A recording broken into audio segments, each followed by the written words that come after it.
Okay, here we are again. And I really hope the problem is gone. Well, this was funny. Yes, nice loop pedal. I'm just reading that right now. It really was. You know what the problem was? I actually had my Twitch channel in my browser on my desktop computer where I'm broadcasting from.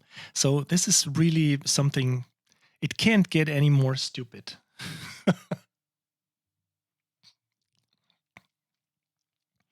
So I hope everything is working all right. Seems like everybody's gone again. And oh, there you are. Yeah, it's funny because I don't see the broadcast is always a little bit delayed. So I never see who's really there, who's really inside the channel. But yes, so hi to everyone. Well, that was that never happened before. It never happened before that I actually, went on broadcasting and had inside my browser, I had my Twitch channel online open, and also the audio. So this was looping, and as an audio guy, as a composer, or if you have anything to do with audio, sound design, whatever, you just instantly check some routings from your sound card, or anything happened in Cubase or whatever. So, but no, it was just a browser window. So again, hi to everyone.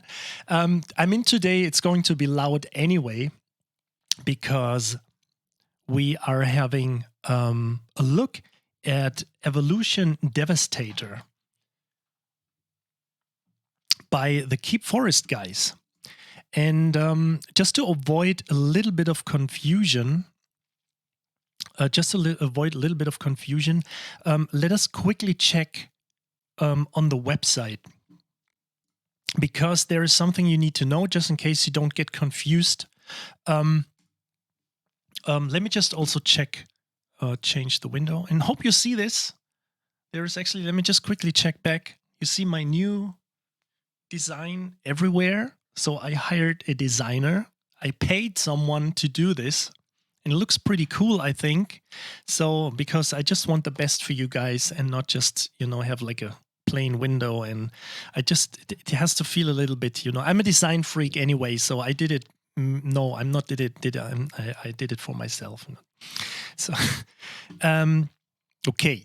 So let's check back to my DAW view, or my screen, my shared screen. So let us quickly check something so you're not getting confused.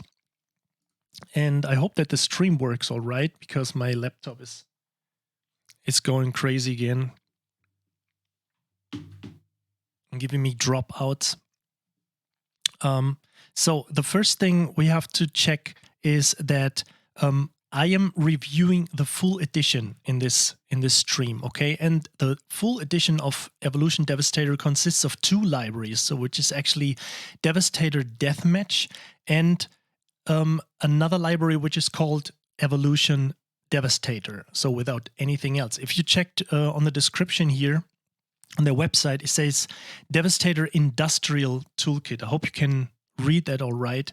And when you go back, I mean, it's just the name for that library is Evolution Devastator. So you're not getting confused.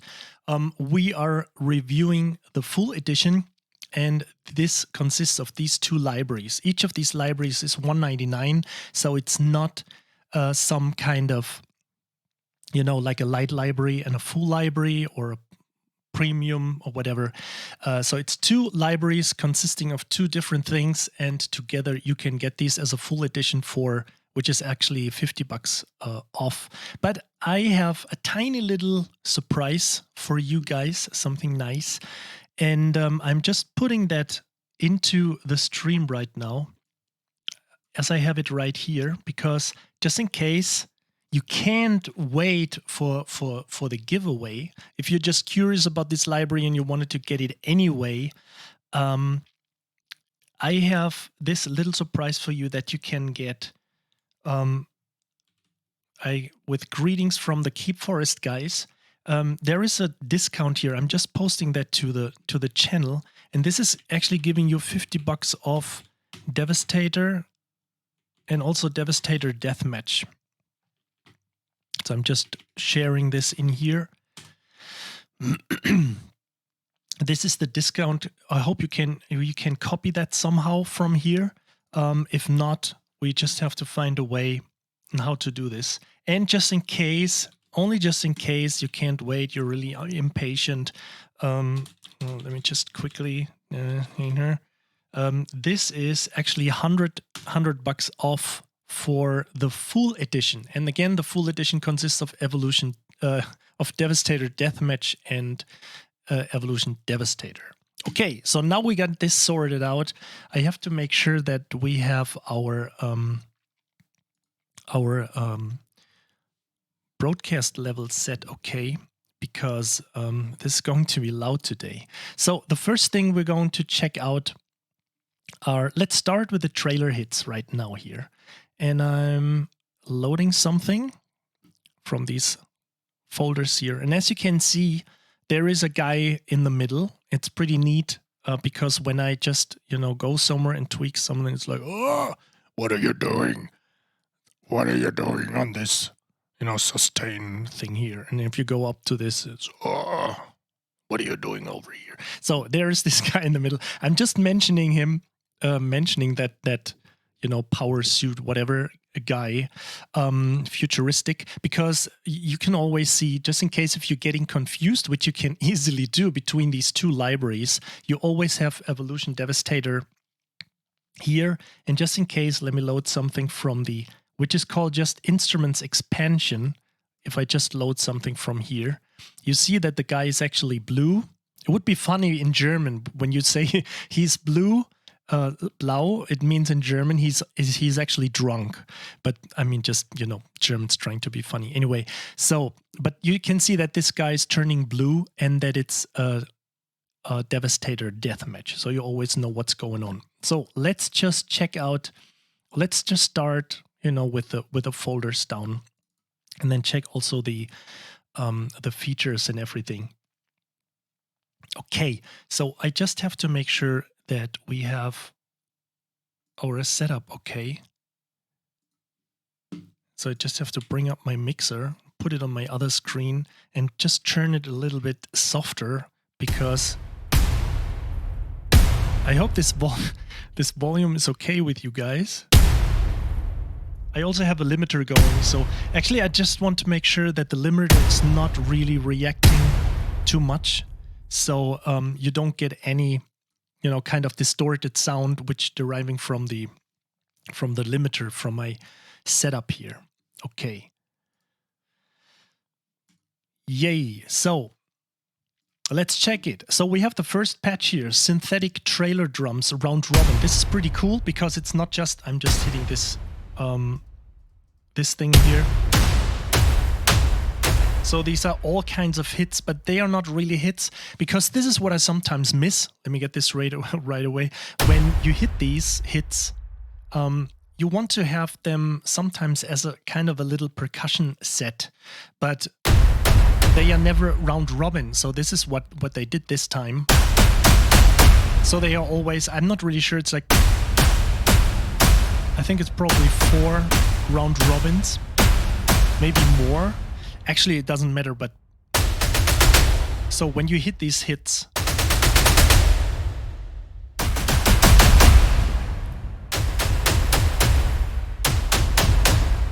yeah, right. So if you translate this song to German, it's yeah, but so this is pretty cool. You can build your own.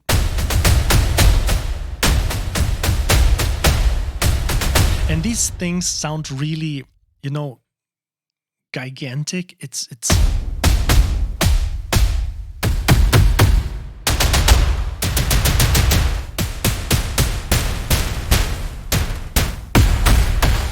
so be creative when you just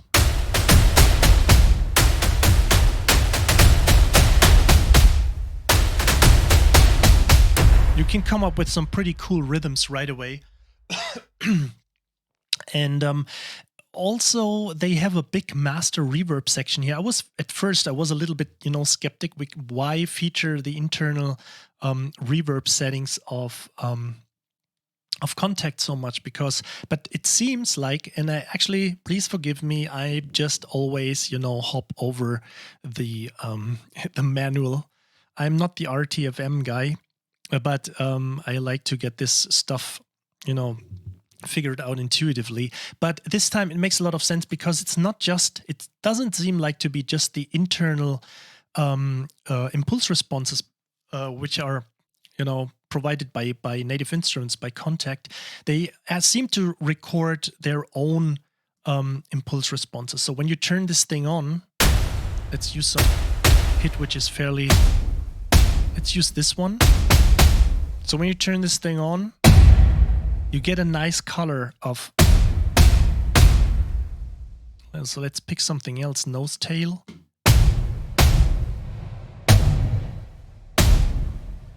Nose tail 2. Noise. Mr. Pepper, it's noise tail. So they actually make a lot of sense.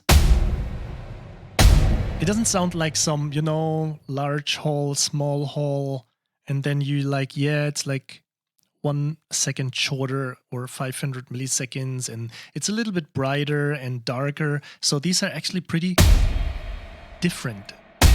There's a lot of sound design going on here. Let's pick another one.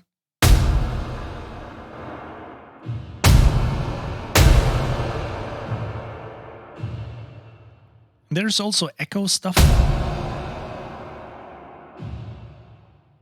going on. Let's load one of the room hits.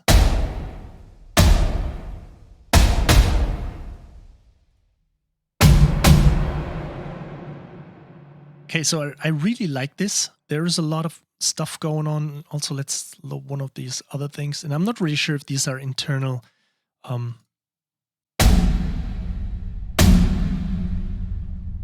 But it makes a lot of sense. Hi everyone, I hope I'm detecting. I'm seeing that I get some frames dropping. It was working all right during the last 2 or 3 broadcasts, so I'm not really sure what's going on again. So I hope it will work all right, and there's no major. Let me just check. Quality seems to be nice too. So, okay, so these are the synthetic trailer drums. What you also can do that makes more sense when we work with these parameters here. The guy again, what are you changing? Don't change anything. When we work with drones and stuff like this, so you can shorten the release. Or actually, if you want to have some, so you don't have any release, just exaggerate. Okay, so you just, because sometimes it makes sense when you have really these, effects going on. If you want to build that, you really have to take care of all that little stuff. I mean, most of the time is when you do these trailer tracks, which just may, may sound a little bit negative, but when they just consist of this noisy stuff, just noise, you really want to pay a lot of attention to the sound design, because this is so important. Because most of the time people say, oh, it's just noise. But I mean, in a sense, it's some kind of art too, because what's really important is to get all these rhythms and the rests done, the silence, and also the patterns you can create. We will listen actually to some loops, and they designed some really great patterns. But before I talk too much, let's just check out the classic hits.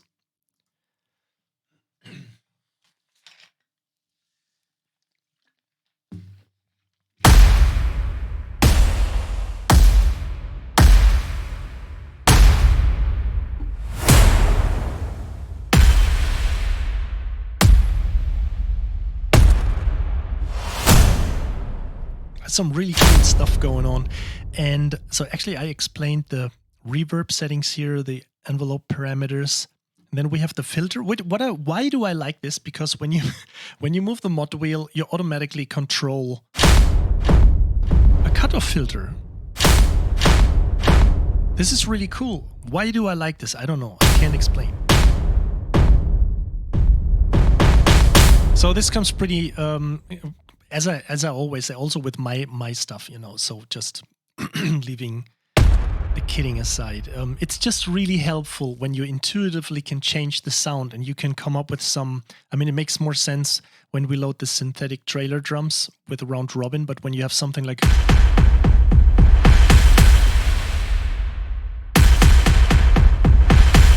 you can create a pattern pretty quickly by just moving the mod wheel. And so we also got the effect section here. You can click this button and you can put up all the, you know, the internal.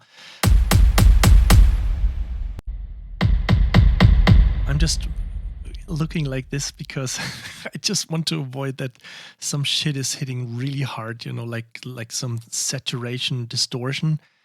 The Wen 51, let's load something, maybe not hot solo, maybe just the phaser. So you can come up with your own sound design. You can even change this a little more. I mean, this is pretty self-explanatory. It works basically as with every, let's say, every other library too. But you can also save and load the patch list and save your presets here. And you also have a rhythm section. So when you turn this on, I mean, or you can, you know, you can come up with some loop stuff. You can also change the frequency, 1/8, 16th notes, 32nd. Okay, so this is really, you know, let's this be sync tempo. But you can also, let's put this back to, dial this back to 4 notes, 4th notes, quarter notes. Oh my God. Can change the panning.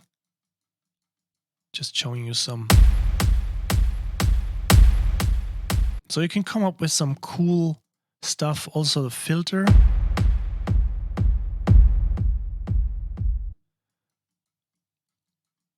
So let's paint something, you know. So,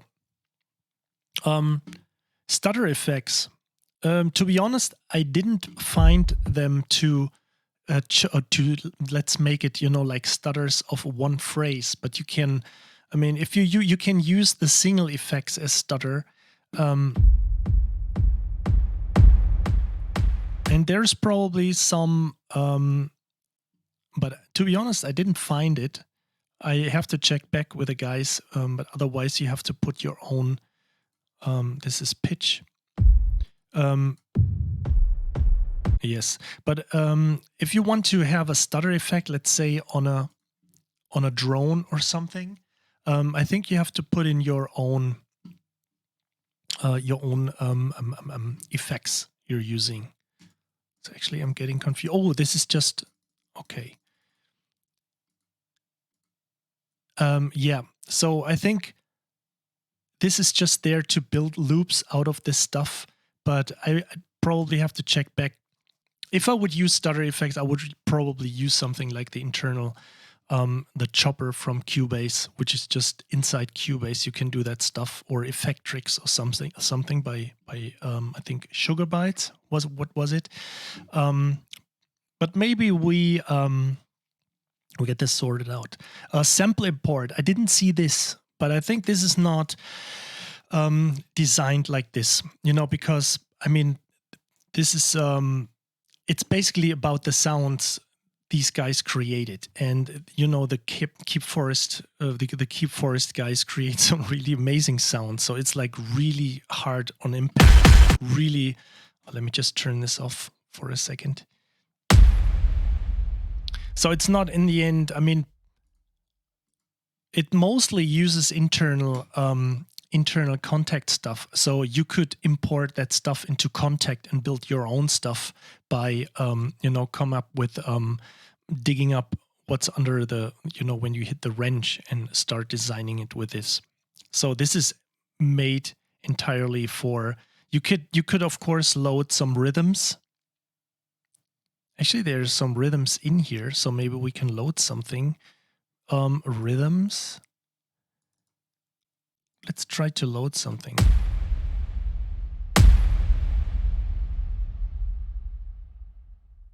I think it's probably just,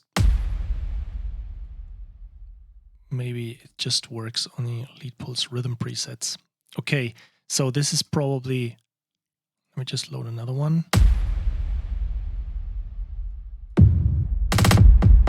Okay, we have to.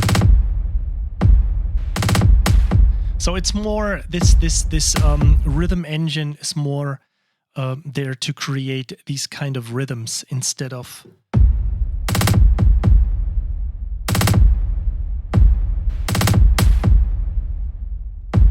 Yeah, it seems like you can actually you can get the MIDI. We can see something like here, but I would have to check back. So I just wanted to talk about what's inside of the sounds. But I mean, see, really the focus is more on the sounds being delivered with a library, and not that you can mangle your own stuff, because then you can quickly build your own instruments to come to change this stuff. And to be honest, I mean, the sound processing of this library definitely hasn't been done within Kontakt. So it has been designed by these guys with their tools, with their magic, and coming up with these amazing sounds. So here you can, let me just turn off that rhythm for a second. So these are the pitch. You can change the pitch on the fly. And it's more helpful to do it like this, because maybe you want to come up with a phrase.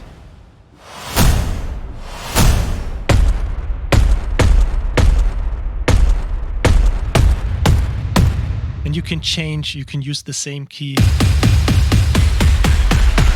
and do stuff like this. So it's always a little bit more easy, a little bit easier than just changing this the tune button up here, the knob.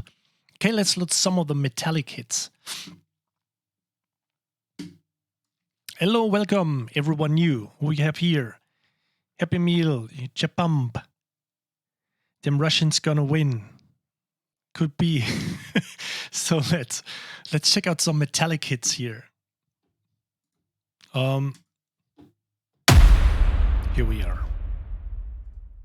Sorry, just check.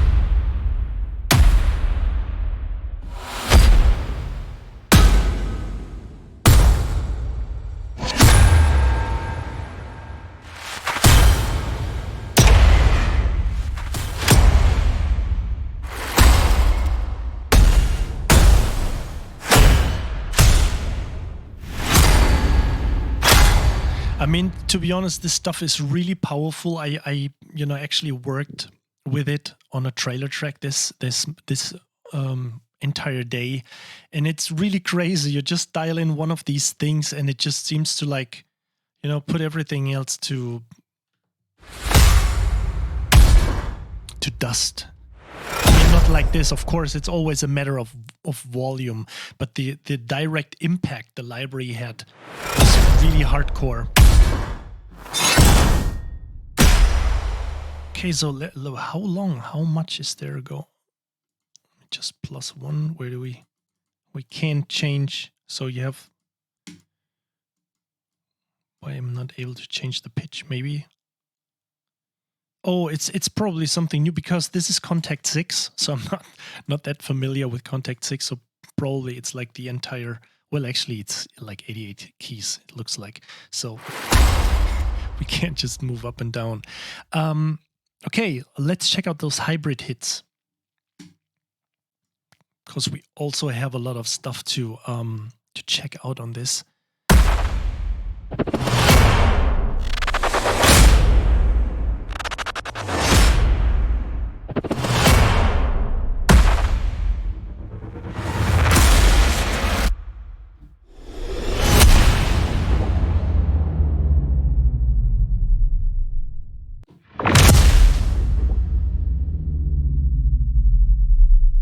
Oh, I hope your subwoofer is still okay.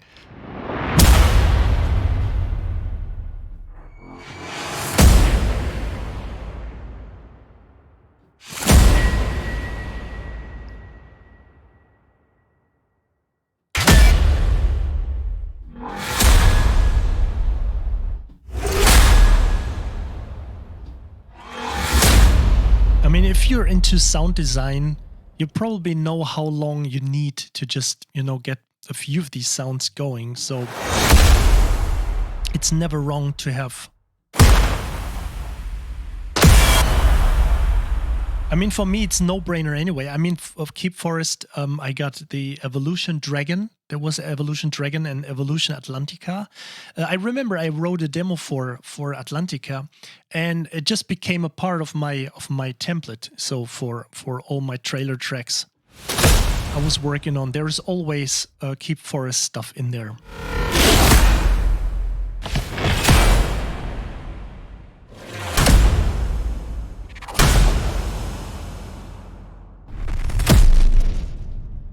So let's check out one more, and then we quickly hop over, because, you Twitch guys are exclusive. In the sense, I mean, you hear it first, you hear it live, and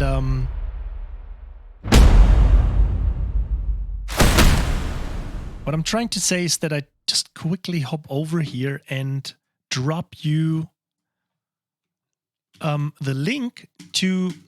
I hope did I mention this already? I'm not really sure if I did, but Keepforest was also that kind to provide me with 2 copies of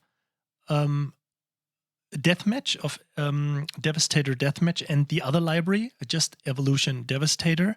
And so this is like, I mean, with the new system I came up with a giveaway system. It's not like first prize, second prize. So we come up with some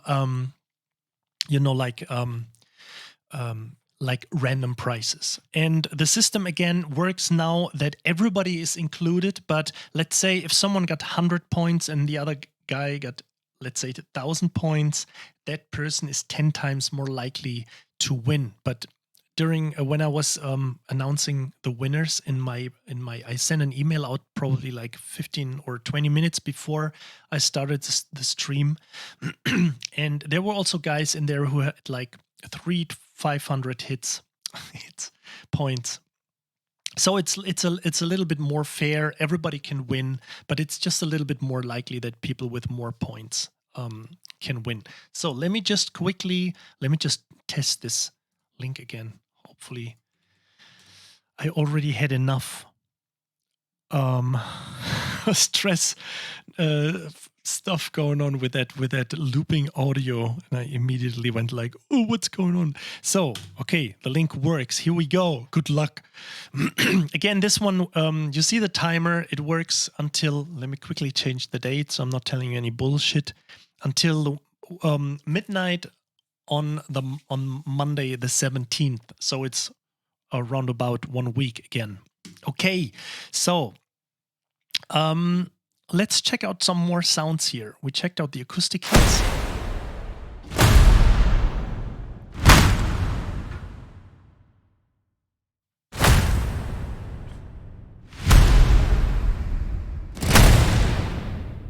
And we just covered some of the hits. So let's go over short hits.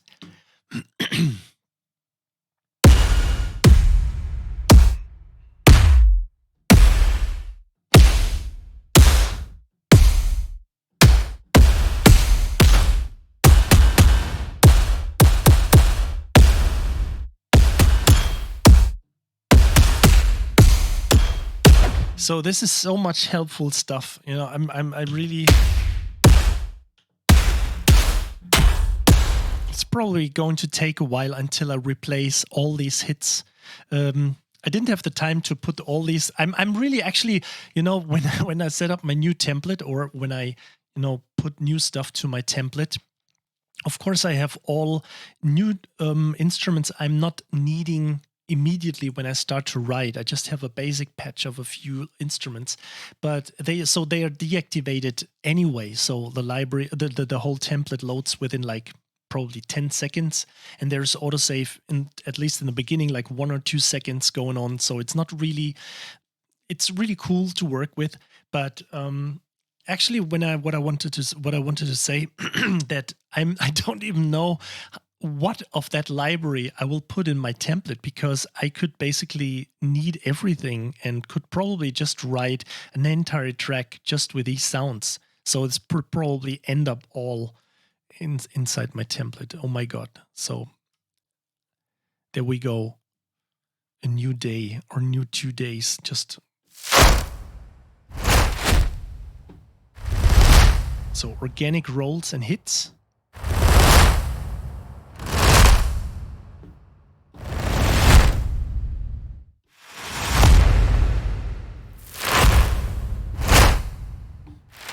And you can always get a little bit of more impact when you use the mod wheel, when you have that. Makes more sense when you have, for example, long risers. I will try to come up with that again.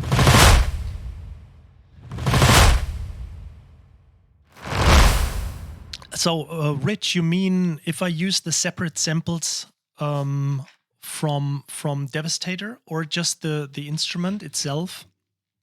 I mean, I have a just to maybe answer this question, but I have hey there, I have another library, another percussion library. I don't remember the name actually, and I just have them available as WAV files. But to be honest, it's I don't know, it's not really my cup of tea to work with WAV files. In the end, when the track is done and I can see everything, it is probably cool if there is some, if I need to put another hit or load another hit input into the session. But I prefer to compose at least with a Kontakt instrument. So I'm just having all just MIDI notes lined up and maybe use some of the internal stuff to just come up with some, maybe change the reverb to change the color, or using some of this filter stuff. I mean, I use that all the time. Maybe not on these short hits.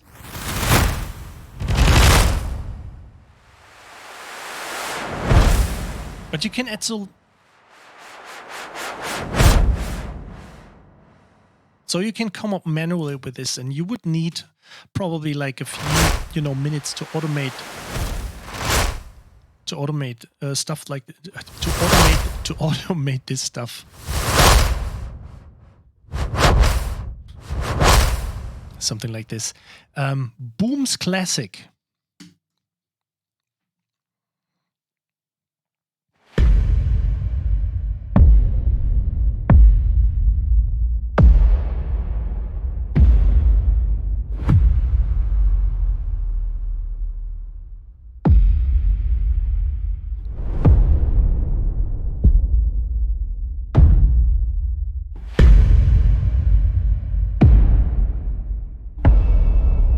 Well, the thing is, actually, I'm not really the, the classical composer and just seeing notes and everything.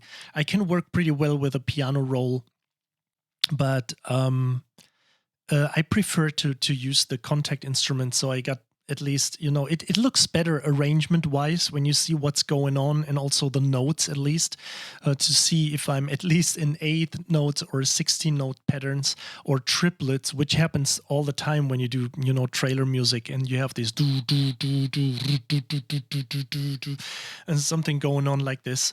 So it makes a little bit more sense to see all the rhythmic patterns, and not just some WAV files or some events,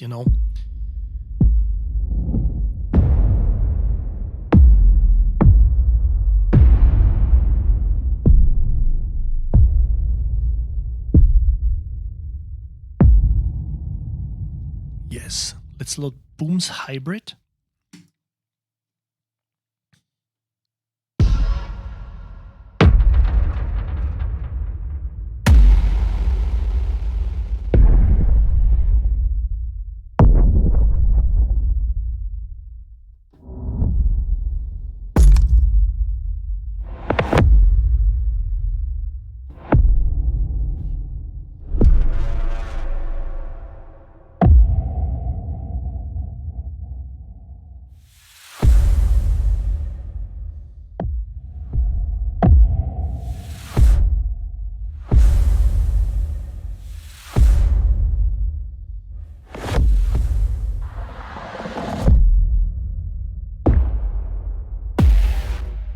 This is especially helpful when you have all these transitions going on. You're going to that part and you have that first climax, and then you have this, and then you have that little rest because you need these gaps.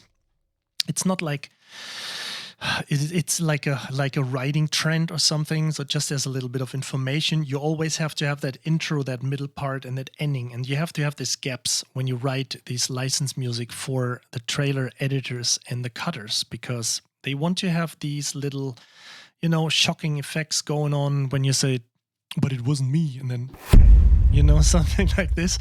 But they always need this space, and just in case they want to include something else, so maybe they need this rest like 2 or 3 or 4 bars longer. It's not like trailer music sounds the same, every track sounds the same. It's like beginning, tension, ending. I mean, if you look at a movie in general, there is like the intro, the tail, then there's a little bit of story going on, more or less interesting, and then at the end there's like the big climax and the boom, and then there's the release and no or yes happy end, and this is the end of the movie. There is never happening that there is like a tale, and the murderer is revealed right in the beginning, and then at the end they just drinking coffee for like 2 hours. This is not happening. So there's always, even if something has been revealed right in the beginning, there is always a clever lineup, and the movie always works like this. And this is the same happening with trailer music. The only purpose of trailer music, and I'm thankful for all the the fans of trailer music and also the people who like my music and everything, so I'm really thankful for that. But most of the time trailer music has the purpose to just sell a movie. You just have to sit there and say, "Oh fuck, I have to see that movie, I want to go there, we go next week to the cinema."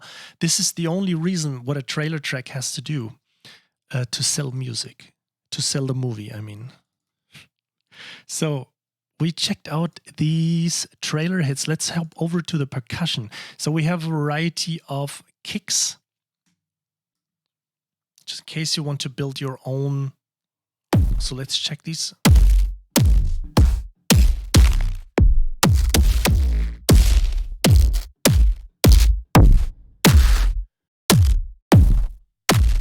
There's a lot of stuff going on, so you can even build your own stuff. Did I say stuff recently?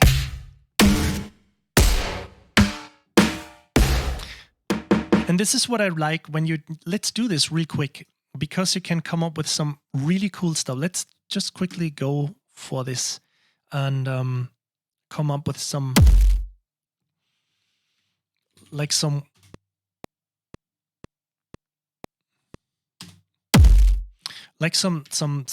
stupid groove, just how quickly you can. Okay, let's.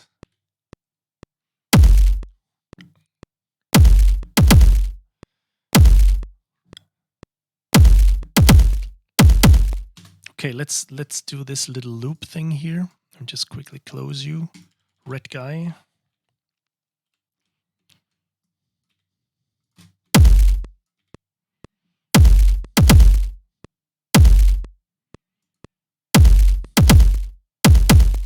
Okay, so we got that kick drum. Now I just simply duplicate this track and load the snares.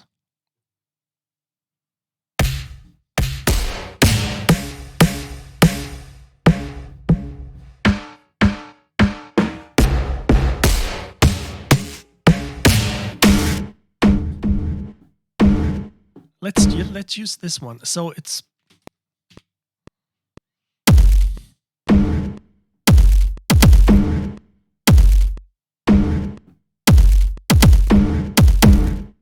something like this, just making something up, and then you just have you see the mod wheel is just half closed, and you can quickly build, just to clean this up,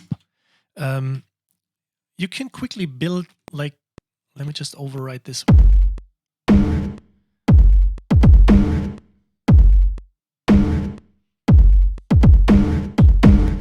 So you have this little groove in the beginning maybe of your track, and then you can decide if you just open this up. Just let me just quickly. Oh no, that was Studio One.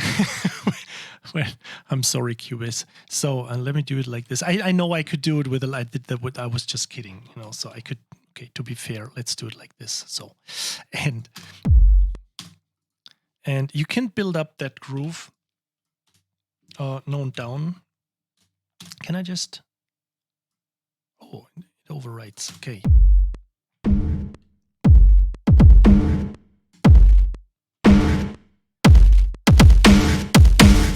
You know, build stuff like this so you can quickly come up with some great stuff just in case you don't want to use loops. And this, you know, the control of that mod wheel, of that cutoff filter always makes a lot of sense. No, I'm just not replacing. Maybe we need that groove. I'm just duplicate that instance, delete this. And let's just continue exploring here.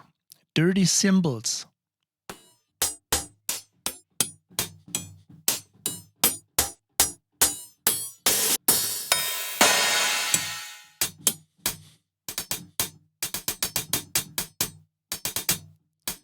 So when I try to come up with a cool groove, kind of hopefully cool groove, I try to think as all the R&B guys when they have yeah.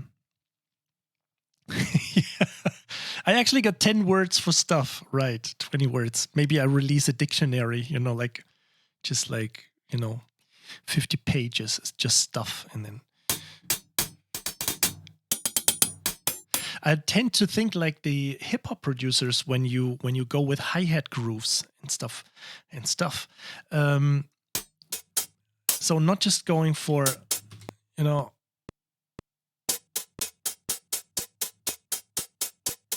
so you can put some nice reverb. Thankfully we have that here. So let's load some, let's do this for a second. Come up with something, some pattern.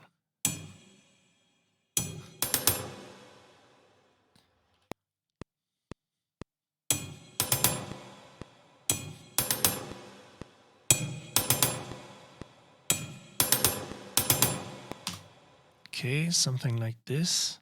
Let's just quantize this. Oh.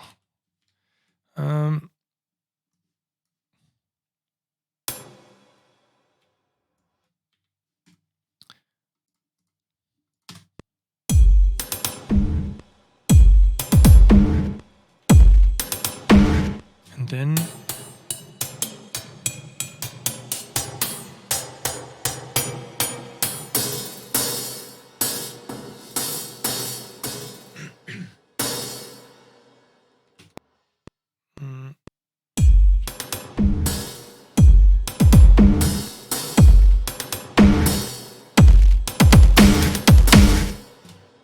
okay, something like this. And then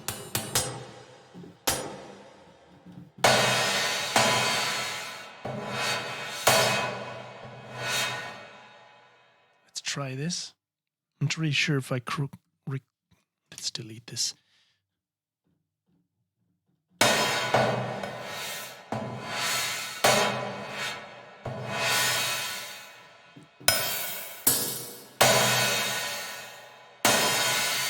Maybe I should change this.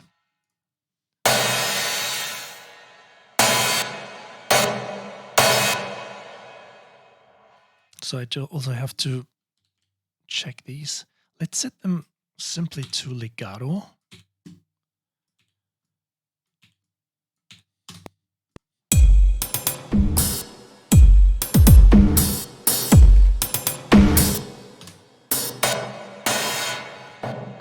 Come up with something in between.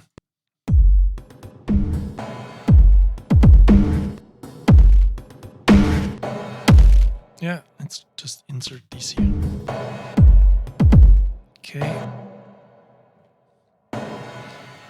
And now we can just go.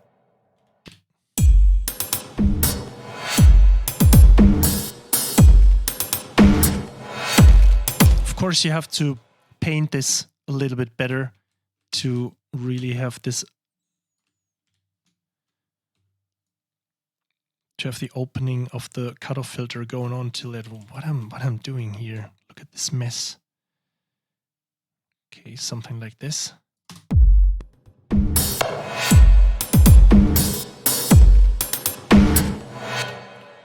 should, yes. So I can use the grid.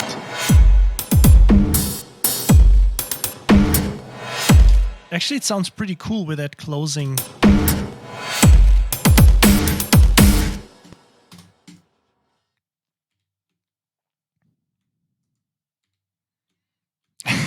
What the English we use now is somehow a pidgin language derived from German to English. Yeah, Denglish. So it's like, I know a lot of people, when you ask something in German and at the end they say oder, which is like or what do you think? Something like this. But Germans, I know a lot of Germans when they explain something in English, so you have to check this or, and everybody's saying, what the fuck is he doing?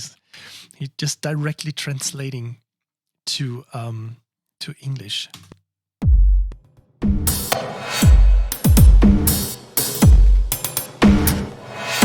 So we could put compressor on top of this. I'm just making stuff, and just to show you how you can be, let's say, like, quickly for the sake of this video, being creative, by coming up with some quick ideas, so you don't rely on for example, the loops I'm showing you later, which are pretty awesome. Actually, it's really hard to not use them. So let's check the punch percussion.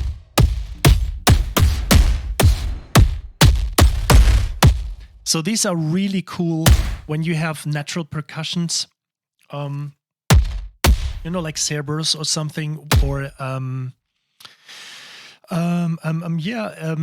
LA modern percussion or something. So you really want to have that natural sound, but you just want to have some real hardcore punch below this. So this, in the same way, basically, as you put a sub synth below contrabass or low strings, you can do this for natural, for acoustic percussion to really get some, nasty grit going. So what do we have here? High percussions. Let's check these. Okay, so this is more like Tool stuff.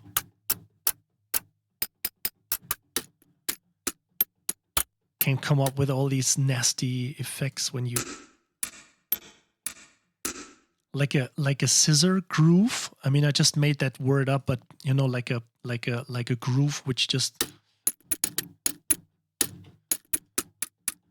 If there will ever be a horror movie about, old ladies just, how do you say, sewing stuff, like sitting together and just knitting and sewing and so on, you can come up with this. No, but you usually hear this stuff when you listen to trailers, especially. I think there was recently this, not Annabelle or something, but, when it comes to like Chucky-ish, Annabelle puppets, weird looking, and then you have all this you can come up with some really cool, eerie grooves and music for movies like this. Okay, noise percussion. I'm just swallowing. I'm just unloading my brain. What is going on when hearing this? Oh, Alex, thanks for following me.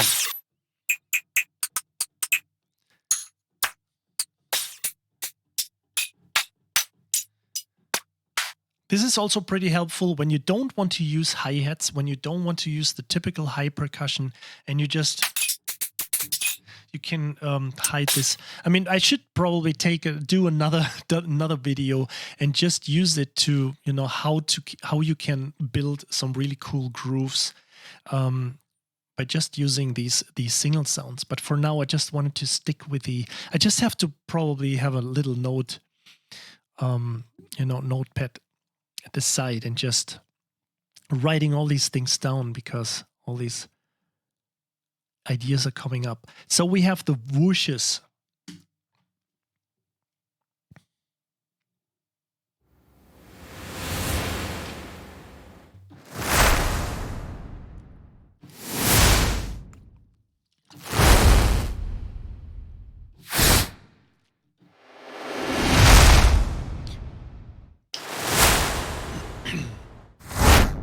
So these whooshes always come in very handy when you have phrases, 4 or 8 bars of a theme, and then maybe the theme comes again, or you're at the end of the theme, you're changing to a different part. It's always good to have something in there which is happening, because there is nothing more boring than, you know, like having 4, 8 bars,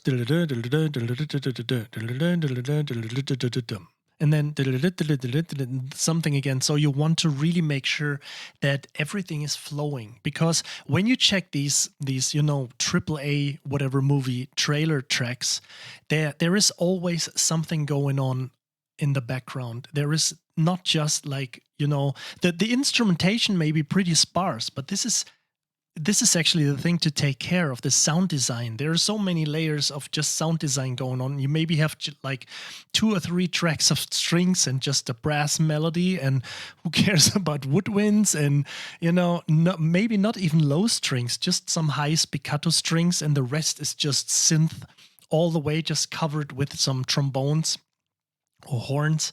And then there is all these layers of sound design going on. And this is really important, to just have this track flowing, you know. And these whooshes are always very cool to get into the next part. Okay, so we got hybrid whooshes.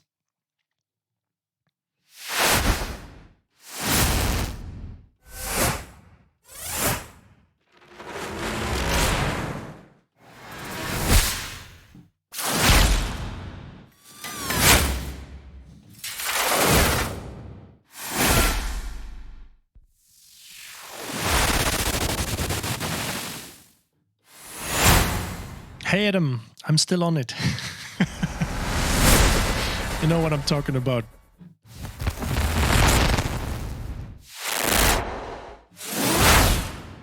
So seriously, I mean, this is when you have these trailer libraries, you buy these, and they, you know, after a year or something, they just burn out. They just, or better wear out, because you heard these sounds so often. And but there is so much material in here. I'm not really sure. It will probably take like 3 or 4 years until you can't. I mean, this doesn't happen. Nobody never ever, you know, came up to you and said, "Hey, you wrote that great trailer track, but you know, you used like the Storm Drum 2 loop, and this is a no-go." And you used, you know, the spiccato patches of Los Angeles scoring strings. No. I mean, usually everybody's like, when it fits, it fits. When it sounds great, it sounds great. But I think subconsciously, if you work for games, for trailer companies, they are also composers, or mostly composers and sound designers, and they know this stuff for years. So if it sounds good, okay, of course. But if you use too much of that stuff, of course, it may wear out after a while. Maybe I'm just wrong, but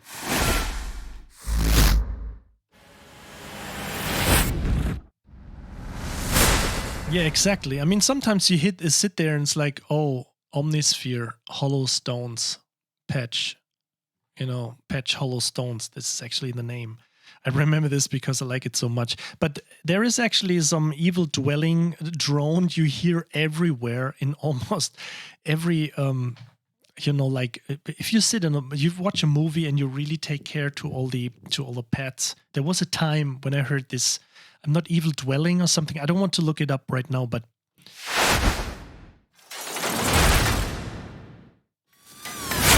even if you're not a composer or not a musician, I think you always, as a human being, you always connect something you heard before to something else.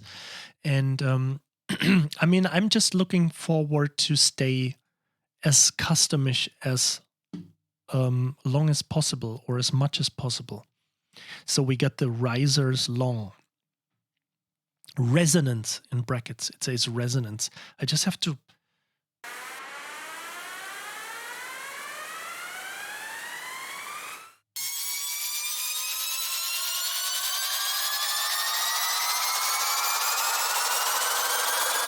So you may actually think...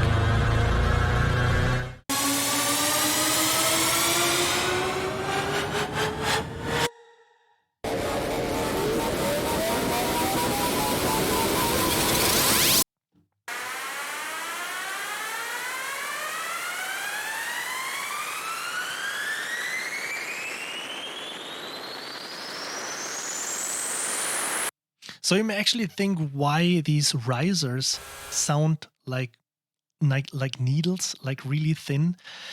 And to be honest, when you have a full trailer arrangement going on and you have the mastering limiters always like, of course you can, gain staging and all that thing, don't forget that. But at one point you have so much going on, there is literally nothing more happening or nothing more possible. You have that storage room, as we said in the last episode. I was just referring to the mix as a storage room, and it's full at one point. But what is always a good thing is when you don't try to come up with a new riser, you want to bring some attention towards the end of the track and some more climax. And a good way is always to have some of these things.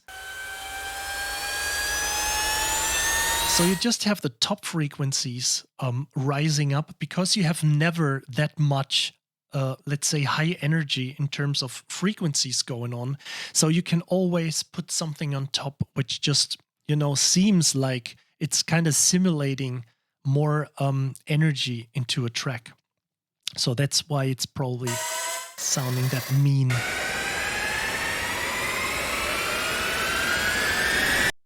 Okay, let's load the noisy ones.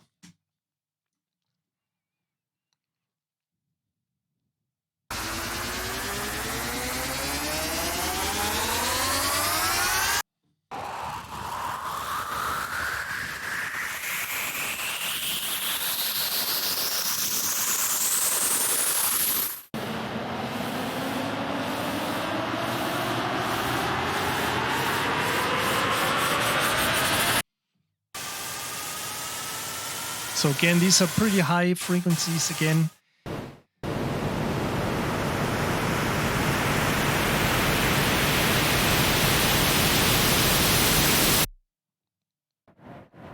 So it's buffering. That's kind of, I don't know. I didn't change anything. I'm not really sure what is going on with that.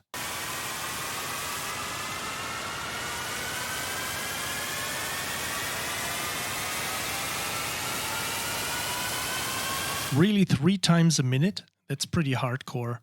So actually I have to see what I still can do, but I didn't change. The only thing I changed is having these new layouts, which are basically more or less CPU active. And then on just my side. So I'm not really sure what is going on. Oh, okay, doesn't drop out parts. So, however, I'm recording the entire stream again anyway and we'll upload it to YouTube. So let's check the riser short. So it's the same, basically, just short risers.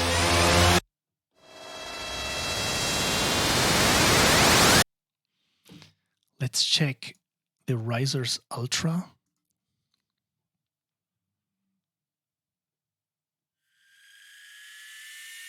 Okay, these are even more extreme.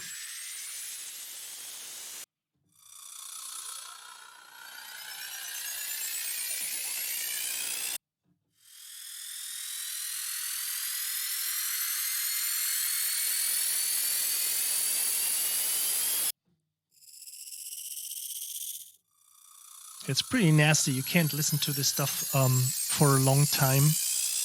But just to demonstrate. So let's hop over to the Downers Classic.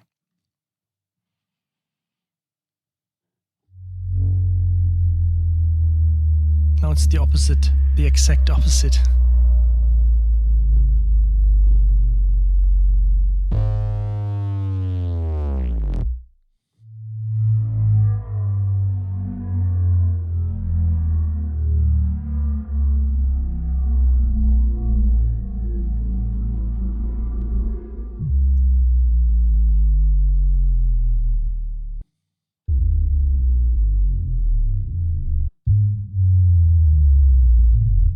Yeah, these are pretty nasty. So we got some hybrid downers.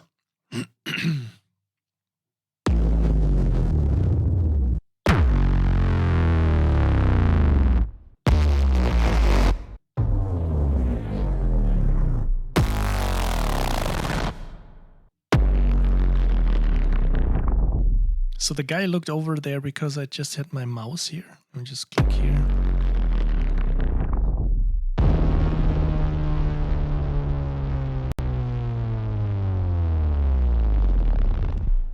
Yeah, that's some awesome stuff. So let's check the drone noises.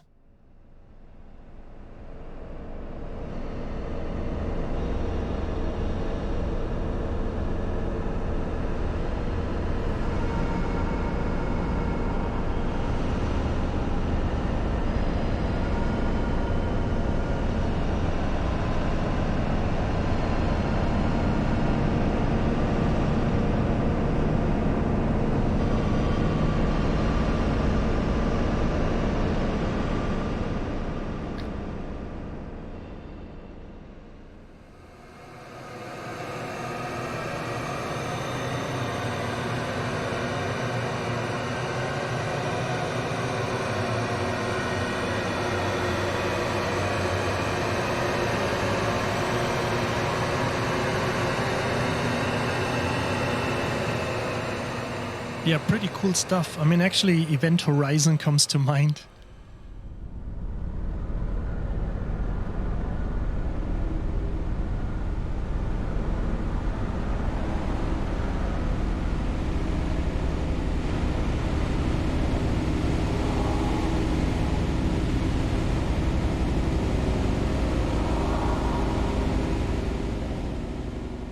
It's some pretty intense stuff. Okay, so next, the scream effects. I think I definitely have to check my mixer to dial down for a moment because this is pretty nasty shit. Actually, I hit the wrong. Sorry.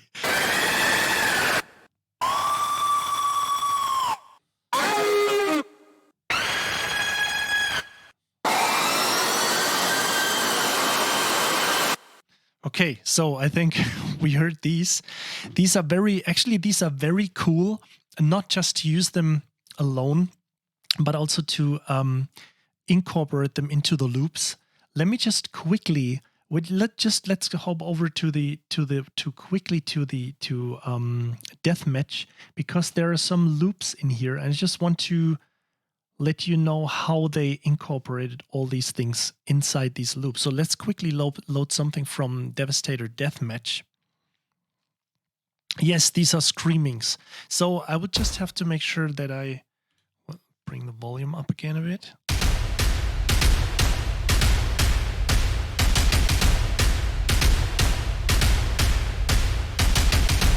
So this is what I'm basically something different, but this is what I meant before, how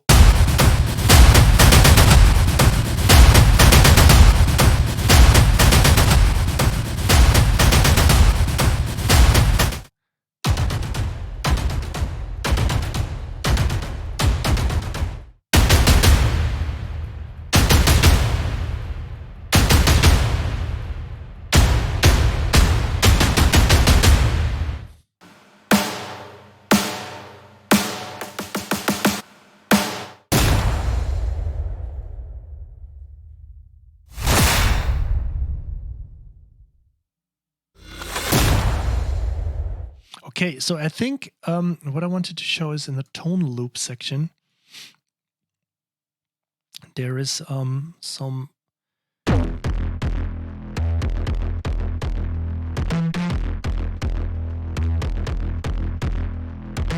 So it's almost a little bit doomish.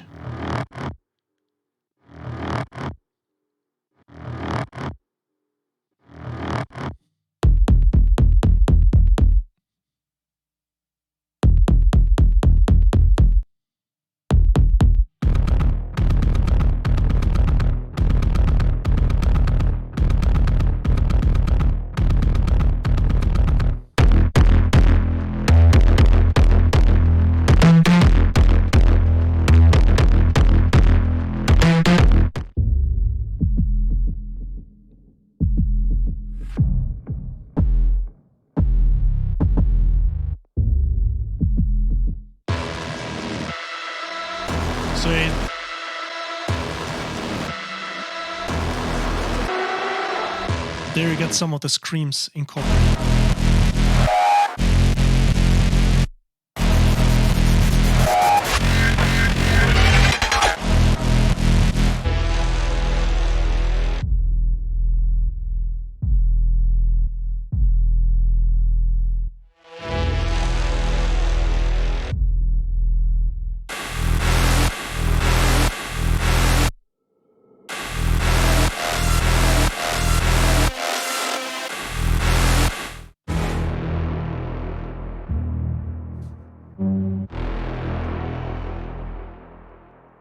Okay, let me just quickly check something for the stream settings. So actually I can't change anything, but I just wanted to make sure. No, I didn't change anything, so I'm not really sure why it's buffering all the time. Yeah, so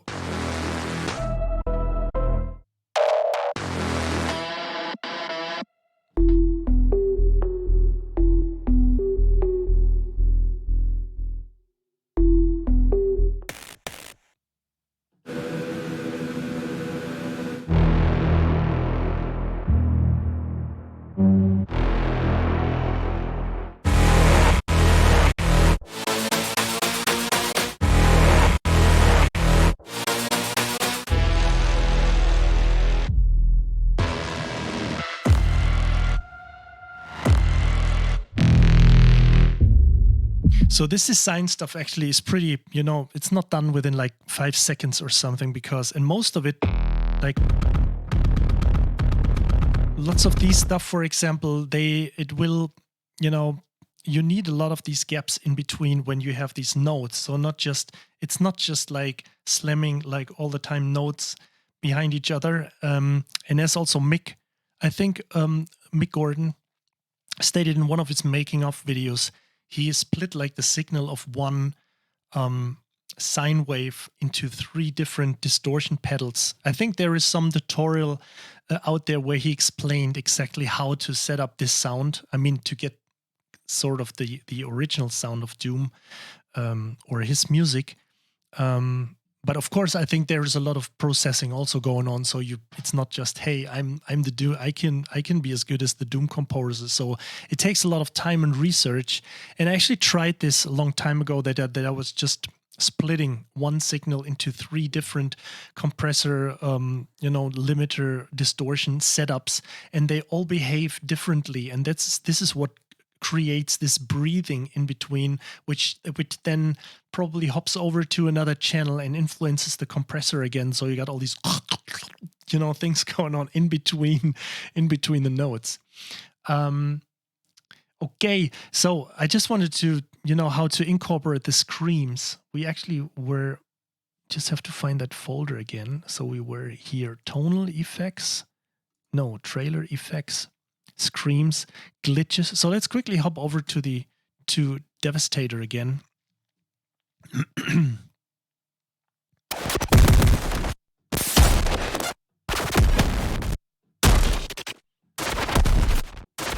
And what's also cool, I totally forgot to say that I was wishing actually when I used it, this during this day, during composition, there was one sound I really would love. It would be able to play this from here. So I was thinking again, just play it, just copy it to blah, blah, blah. And then I saw this little blue thing. So you can quickly grab this one here if you're not too blind, and and just move it over.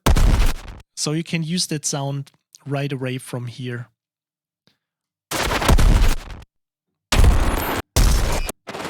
So just at least set the starting point so you don't have to render. And it also, I think it keeps it remembers this.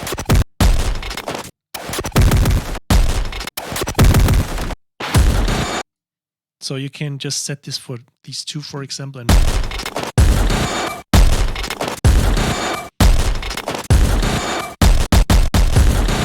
something, you know, come up with some groove ideas. And if you're really good at setting these starting points. Okay, high glitches.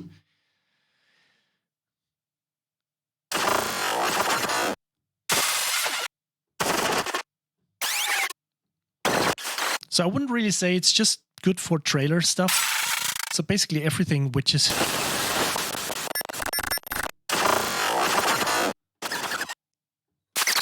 if you'll need like radio signals, some patterns in your sounds.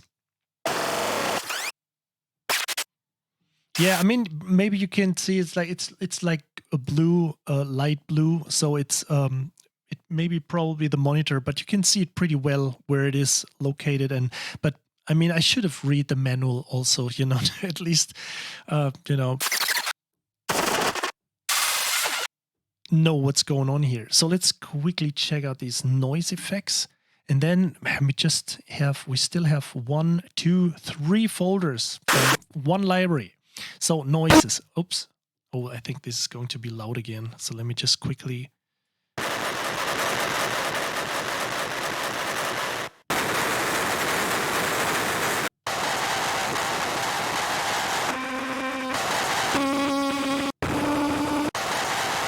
So yeah, pretty mind, you know, psychotic.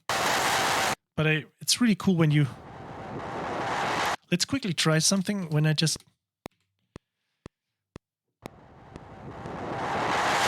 So you move this for one, you set this up for 1 bar, and then you just quickly load up some... Where are we here? Let's load up some chopper. No, it's not called chopper. Yes, here we are. So you can quickly set something up. Set it to speed 16. And then... Actually, there was a glitch going on here with the mod wheel. So if you want something, some kind of a transition, some self-made swoosh, you can come up with stuff like this that you can, you know, use the mod wheel, use this cutoff filter and come up with some glitch tool and set up some nice swells and transitions. Okay, so we got the tonal effects. I love these a lot. The soft brums. They sound really cool. And I hope I didn't miss anything from these previous patches, because there's also a drop down. So if you think that this is the only sound you get, I really have a... No, I think, let me just, because otherwise, no, I think I didn't miss this retrigger. It just...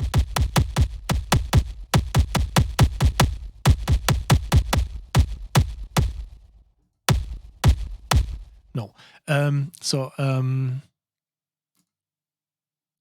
That I missed something to tell you guys that there is also sub-menus going on for these patches, but I think it starts on the tonal effects here. So you got these brums, and they are soft brums. They sound pretty cool. I should probably get rid of you, Mr. Chopper.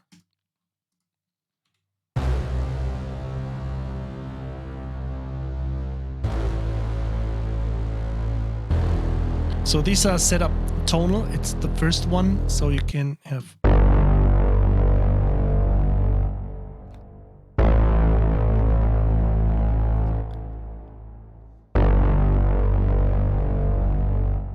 Okay, let me just quickly check how big the library is.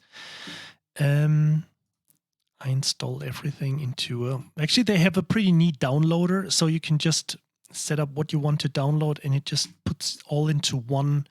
But when I check the full edition, it's roughly 19.7 gigabytes, so almost 20 gigabytes, the entire library. And let me just check if they're... No, just to make sure that there are no zipped files in there. No. So it's all the programs and the samples. So roughly 20 gigabytes. So I think each of these libraries should be like 10 gigs probably.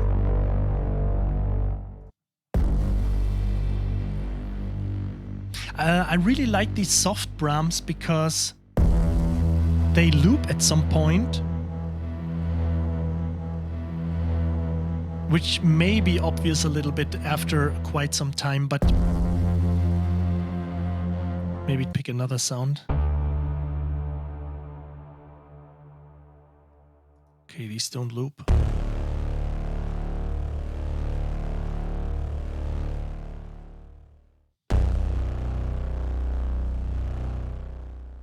So I like them because they are not like, you know, penetrating your ears like these when you go to the cinema all the time. You can use them in the background, even when you have like an orchestral track and you know, softly set these things up.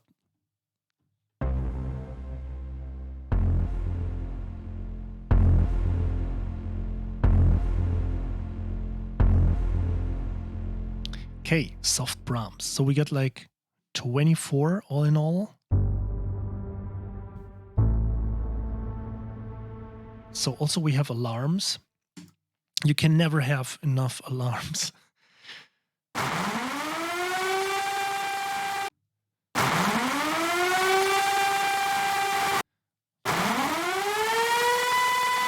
So this stuff always sounds very cool, especially when you combine it with these. I mean, you have to love that modern style when there's and you can create some really cool stuff when you don't make it too annoying.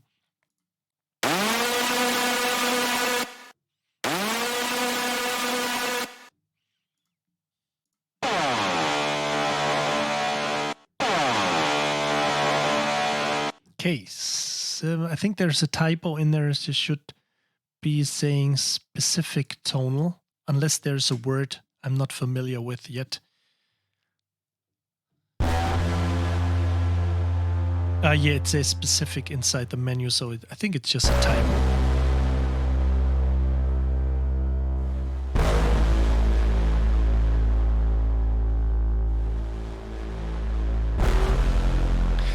The good thing where you just mentioned this, the effects in Brahms wave files, or are they playing with Kontakt effects? Oh, actually, all the sounds I'm just playing right now, they play without any effects of the Kontakt engine. This stuff is just additionally there that you can just, you know, unless I forgot to deactivate something. But no, this is just all the designed stuff from the Keepforest guys. And also, if you want to work, just before I forgot to mention this, you can even get the wave. You have access to the wave files also. So there's no encrypted stuff going on. You can, if you just prefer working with samples or set up your own samples and import them into Kontakt, you can do this all. So.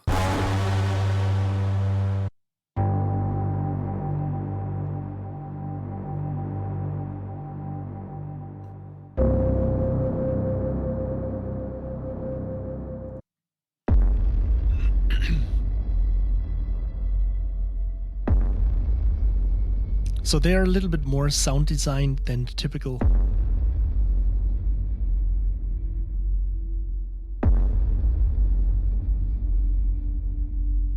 Very cool for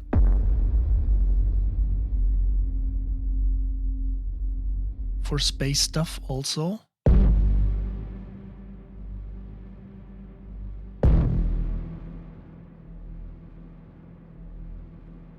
Okay, and then we got some signature hits here.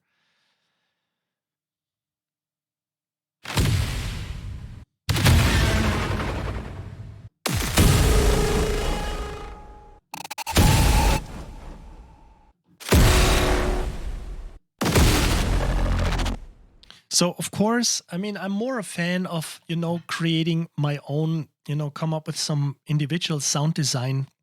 But sometimes it is just cool because not like the secret behind great trailer tracks or anything, but there is just something a trailer track has to have. When you have like let's say a decent setup of an orchestral, setup, it stays in just, or a decent arrangement, it just maybe stays in just one key.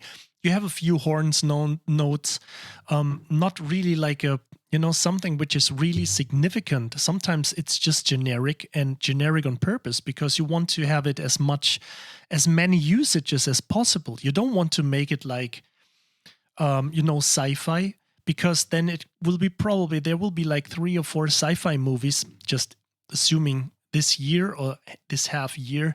So you want to make it as generic as possible. So you want to get it, so it gets used in also maybe fantasy movies. You make more money with this. This is just a plain obvious thing. So that's why you sometimes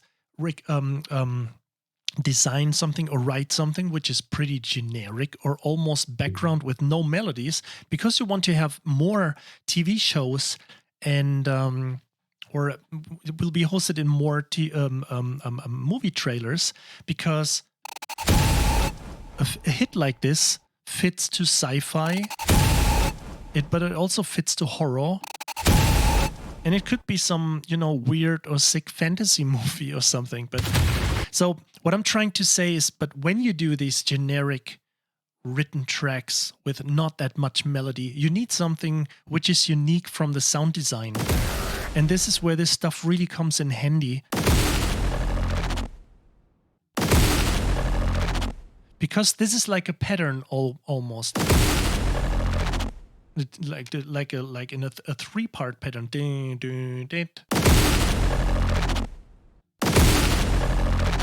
And this is something what someone keeps in mind when they walk out of the cinema or watching a trailer. And this is why sirens, I mean, this is like, when people hear sirens, they're always in attention mode. And then if you have something like and everybody can remember like 4 hits, and a siren. So this stuff sounds pretty generic then, but you have full awareness of, or you build awareness to this pattern. And I'm just plying along again, but I think this is just at least a little bit of helpful information if you're getting into, writing, or if you have the chance to write a modern trailer album. So, we already went to I just got lost. We went to these, I just have to check signature hits. That was this folder. Now we have the synth sub bass.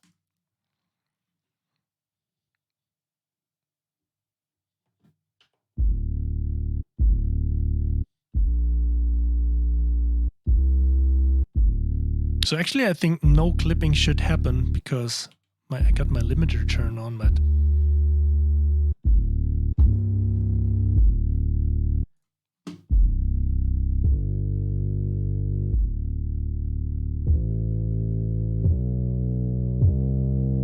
some sub bass is always helpful when you write for strings. And you want to make it a little bit more artificial, but without making the strings more artificial, because we're using samples already anyway. You want to put, when you write a thick chord, you just want to put some, just cut away some of the contra basses, of the double basses. Put some synth below it. Always works well. Hard bass.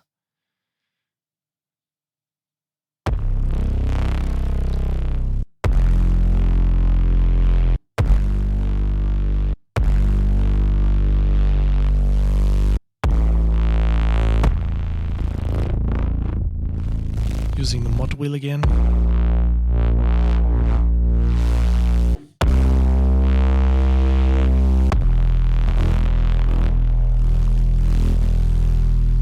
So this stuff sometimes works very well when you have like a full arrangement going on. You have, horns, trombones, you have synth going on and everything, and also bass, but you still want something which is gritty in the background, which cuts through a little bit. And the lead sounds.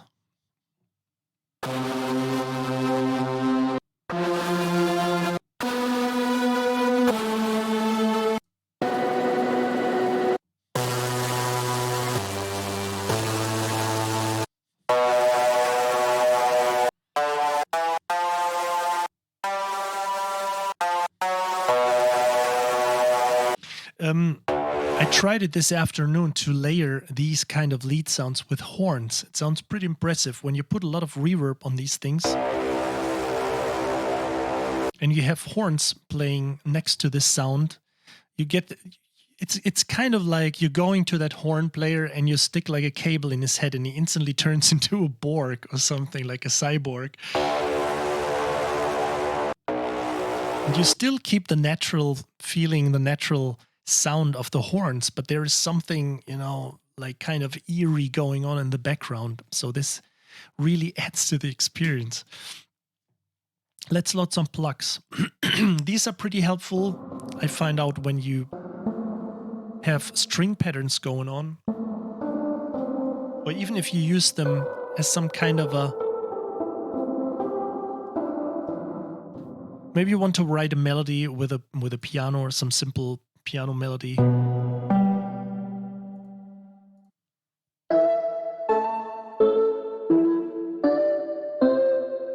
Or you just need some instrument which is how do you say?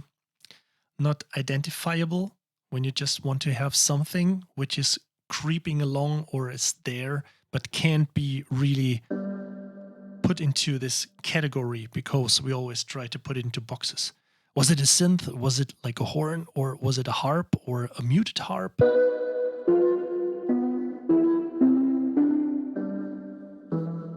So it sounds like something, but it's not really...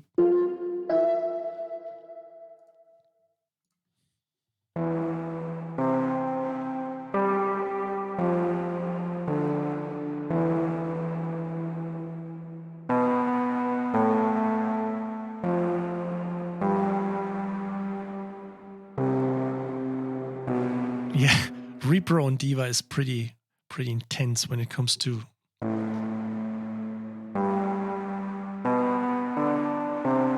the pegels. I just wanted to say, yeah, to gain. So it's like, yeah, lightsaber alarm. Specific blocks. What do we have in here?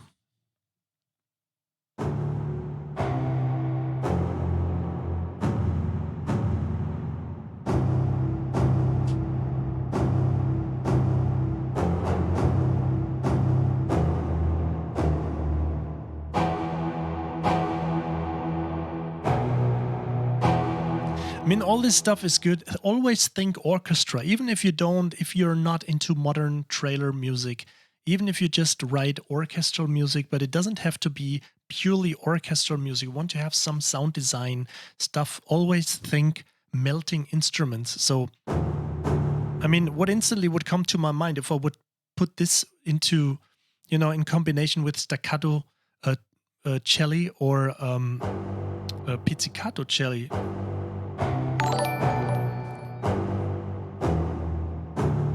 Hey, thanks for following me.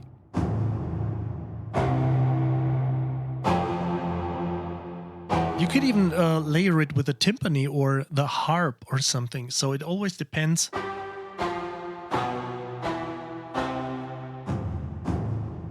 Because this is what I find pretty hard to do, is come up with some hybrid music, which actually keeps the characteristic of the orchestra. So you're not fooling around too much with strings, not putting distortion on strings. I mean, it can sound great because, as we all know, Pirates of the Caribbean, Hans Zimmer recorded the cello through, I think, a guitar amp. So they sounded like really like rock.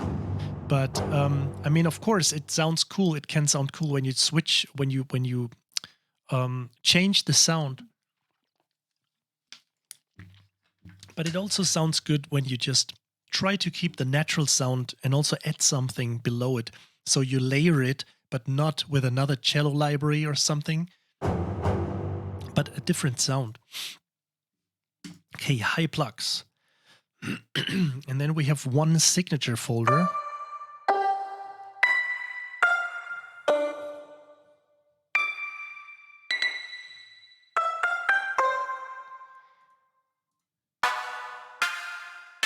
I almost played a German techno song on accident.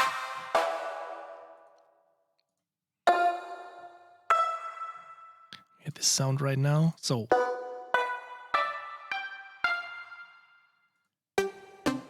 So again, all these plucks are pretty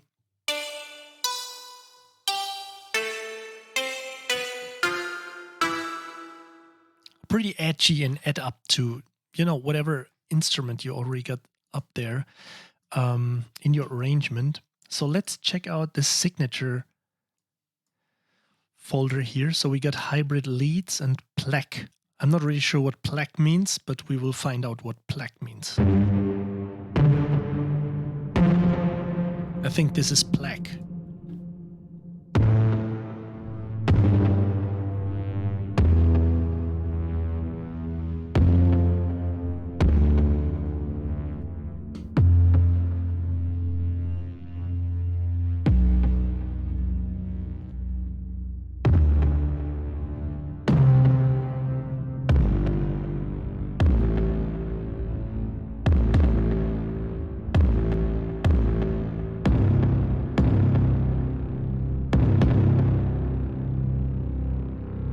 There's no filter going on. Let's just...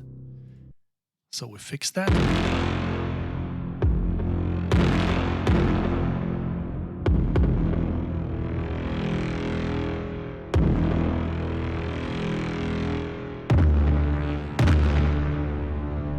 Pretty cool sound. I love all of these. Let's just quickly go over another patch because I think these are just... Oh!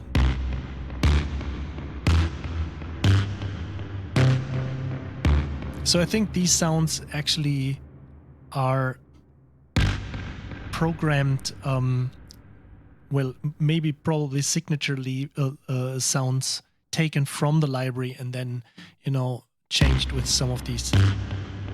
Let's load another one here.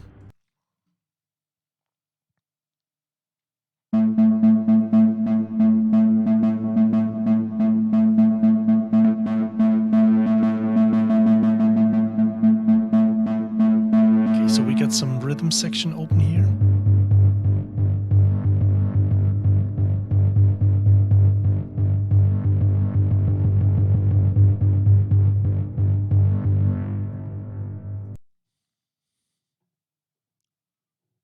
So what do we got here? Signature lead.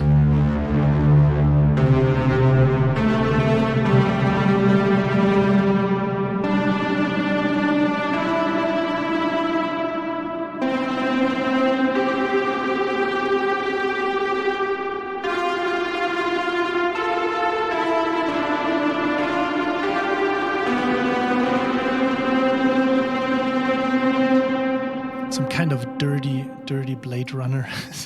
Okay, so we got trailer pulses. These come in very handy for, especially many times I'm looking for something which is there in the background but isn't really there. So you can, you know, start with your typical string arpeggio or some pad in the background, but you already want to have something some pulsation going on. It's very cool to add a little bit of rhythm to something. And these are just categories of these. So we got bass pulses, lead pulses, high pulses. Let's just quickly go through these.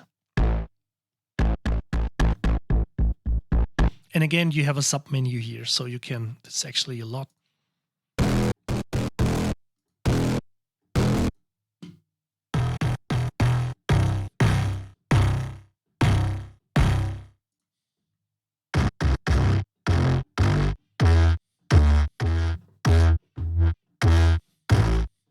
And again, it probably makes sense when you put the reverb in here.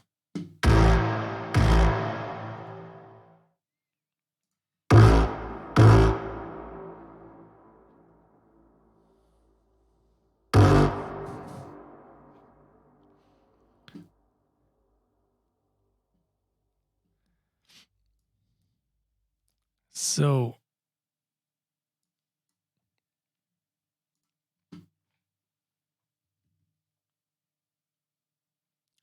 are we still here? Because I'm getting kind of a network error.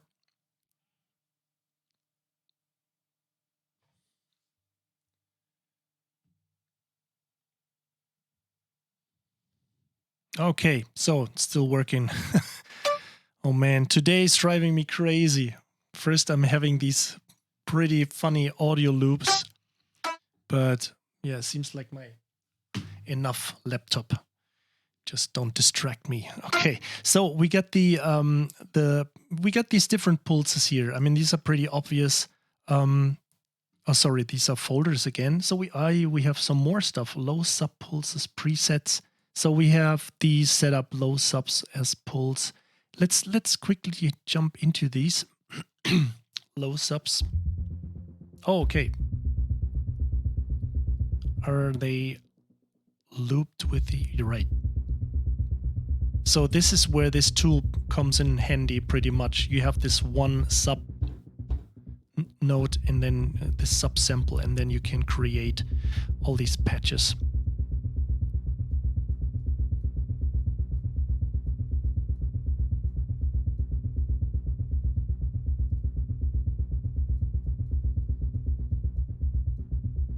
Oh wait, the other way around.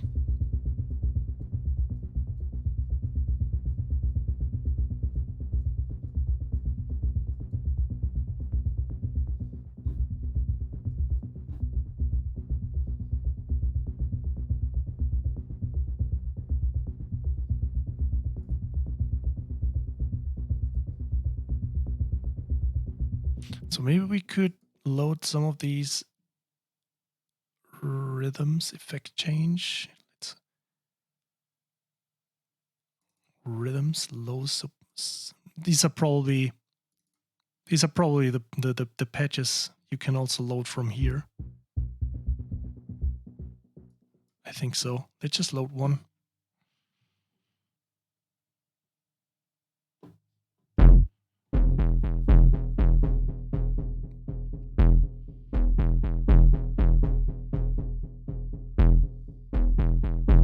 Yeah, there's also delay going on. So these are just probably designed programs from these samples we already heard. So let's hop over, because this was just Devastator. So what we have here, and well, we already spent like almost 1 hour 45. How often can you press in rhythm? Plus in rhythm, sorry. Let's just check this out. 4 times probably. So I think it's getting up to 1, 2, 3, 4, 8 in one. Let's just fool around with this for a second here. So I hope this answers your question. So it's 8, but you can... So, but this is just times... Oh, I can probably sync it. So we have times 1. So you can get pretty fast with all that. And then you can still... Oh, okay. Oh, so you can have 16. Okay, these are just the steps. So let's leave it at 4. So we're not getting crazy. But glad you're asked, because you can... I mean, if you just set up 8, you can come up with some pretty...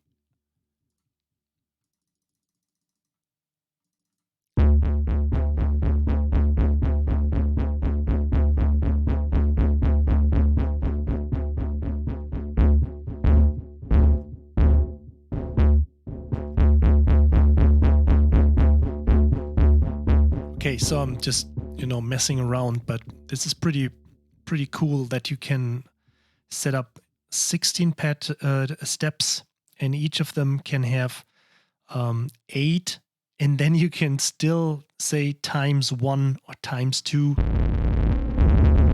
So you can build some pretty crazy stuff, actually. Okay. So let's hop over to... So this was just Evolution Devastator. This was just one library. Now we have one other library, which is Devastator Deathmatch. So just maybe I should do this again, because we have a few people in here which probably missed the previous hour. So just to let you know, just in case if you're interested in the instrument, Keepforest, the Keepforest guys were so kind to let me drop these discount codes again, because if you're interested and you're not curious about, you know, getting into a giveaway, in the giveaway, I will always also, let me just post that giveaway again. So this is, let me just name this Devastator Giveaway. You can win the Devastator Deathmatch or the other library we just reviewed right now, which is just called Evolution Devastator. And let me just, also there is a $50 off. I'm just copying that. I mean, there's some stuff written in small letters, but this is $50 off of each of these libraries. So if you're just planning on getting Devastator or Devastator Deathmatch, Keepforest guys provided me with these coupons for you guys. And also they were so kind to provide me with one copy, as I said before, of Devastator Deathmatch and the other Devastator library, and you can win these. Yes. Let's just hop over to Deathmatch right now. So the guy is blue again here, and we have trailer low brass and mega horns. So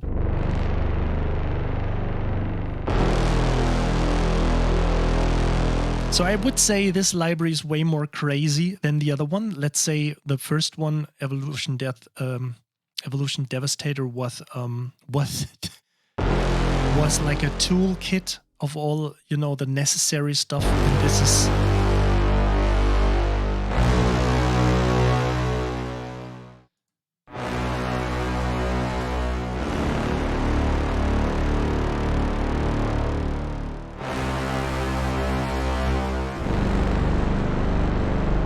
you can never have enough of these. So, okay, you have a lot of things going on here.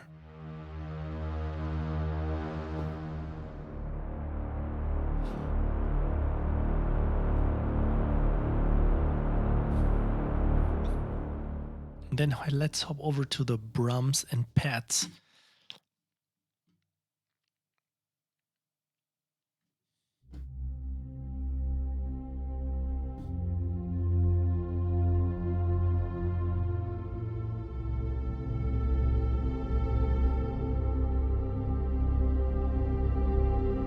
So there you got your Ad Astra soundtrack.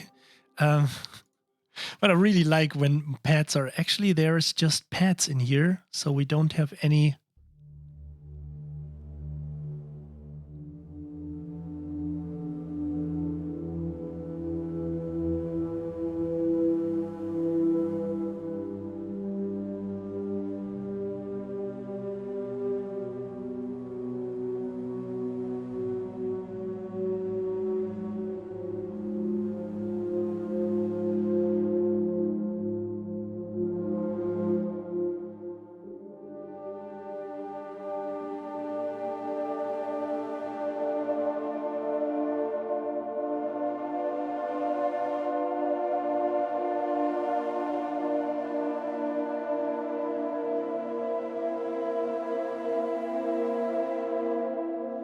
Yeah, really cool patches. So it's a kind of a breathing, relaxing state from hopping, from all these, experimenting with all these trailer effects and hardcore distortion hits.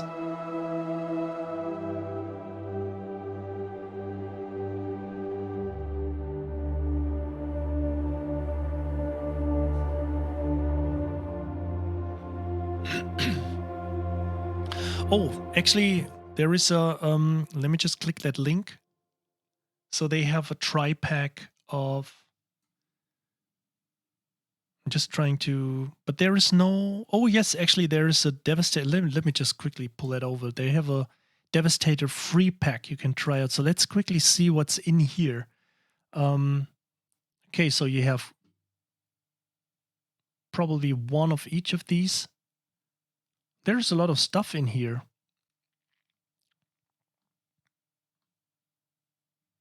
It's pretty cool. So probably it's one sound of all these. And I'm not really sure if this works forever, if it's just completely free, or if there is just a limited time, but I don't think so. Well, that's pretty generous. Yeah, pretty cool. Thanks for pointing that out. That is actually pretty cool. So if you're interested in this, you can still test it and to see if you really like it, just in case you had too many dropouts on this live stream. So let's check over. Yeah, we just heard some pads. Pretty cool stuff.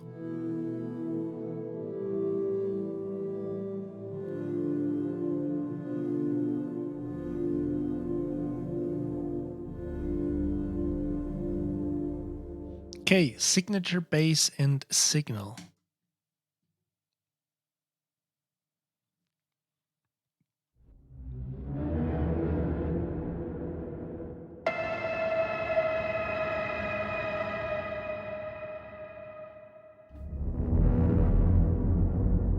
Oh, so I think we have... Holy shit. So this is like one sound for each key. So there's a lot of stuff going on here. Let me just turn the volume up a little bit more.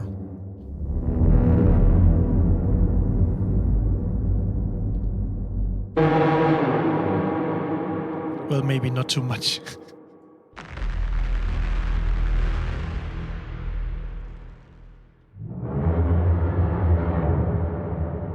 So these keys are then probably there for just pitching. No, wait, what is happening?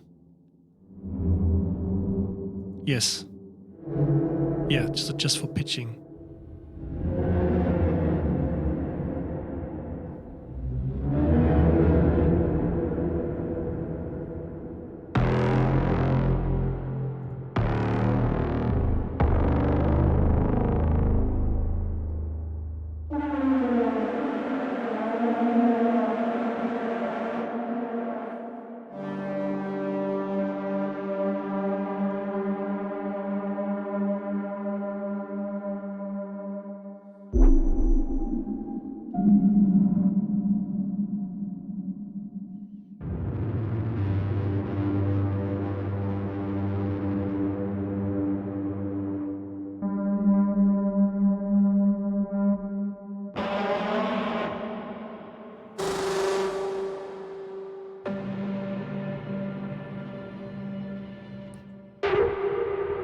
Where you can just, get like a very minimal sci-fi soundtrack done with just this bank.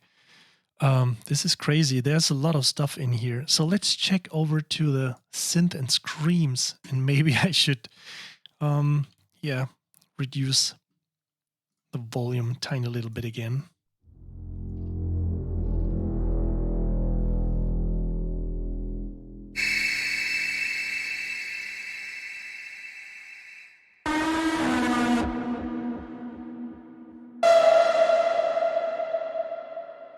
So at least you're not falling asleep right now.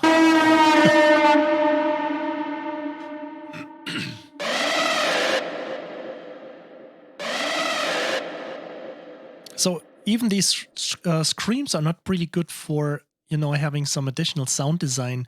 They are always great to put aggressive. So if you think feeling and colors, what I love doing is not just using these as instruments or treating these as instruments like, hey, I want some scream in here, but also to add aggressive or add a feeling to a note. So if you have some horns going on and they play a melody and there is like a low note and you want to have this sound really aggressive, instead of just putting distortion on another instrument or layering it, just very subtle, put a scream below it, and it really sounds like as if this horn at this melody would just like...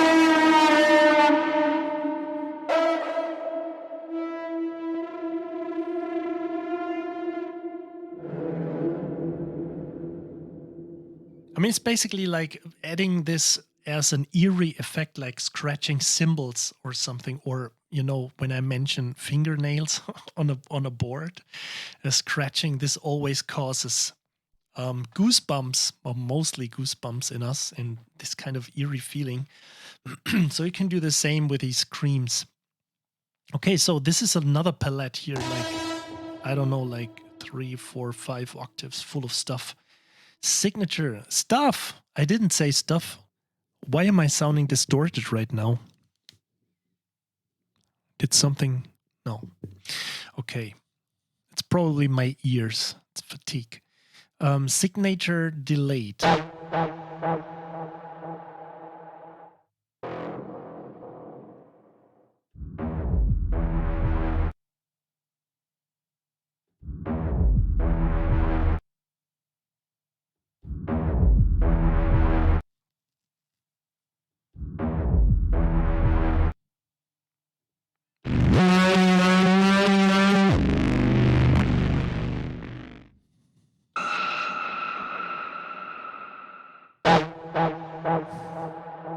Yeah, thanks for the offer. I'm just reading that. I got my designed like a week ago, so thanks. Yeah, Rich, I'm not really sure what is going on tonight. I didn't change anything. I should probably reduce something again.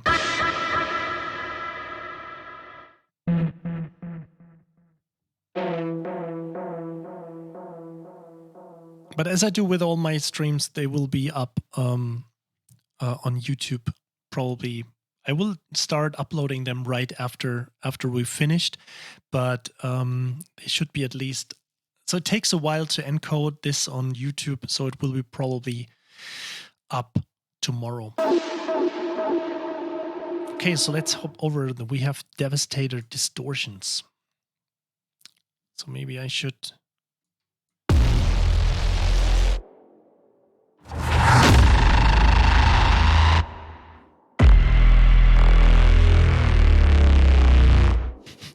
This is cool.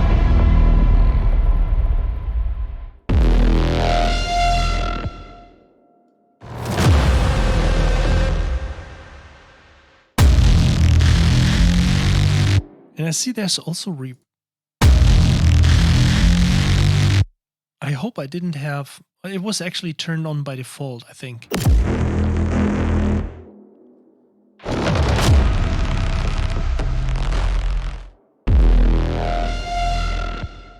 Okay, distorted bass and noise. So I think this is more crazy stuff in this library here in Deathmatch.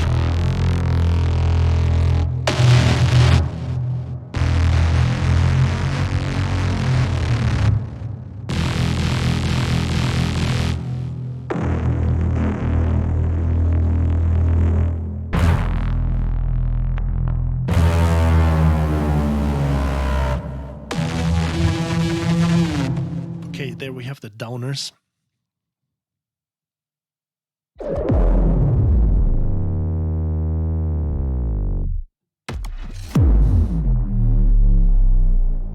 So quickly have to check. So Dirk, if you're still here, maybe you can tell me what you put on the bit. What is it called? Let me just quickly check.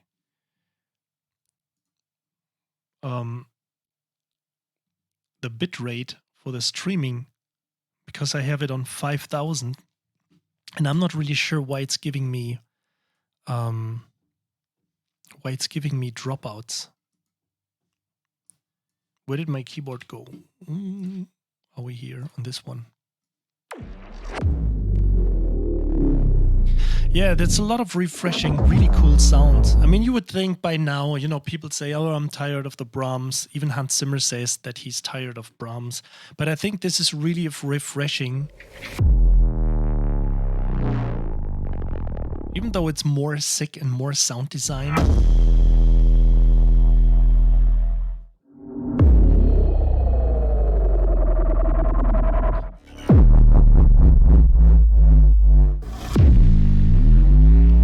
But I actually have to say thanks to Mick Gordon, because I know that these kind of sounds will be popular again, or are already very popular since the new Doom.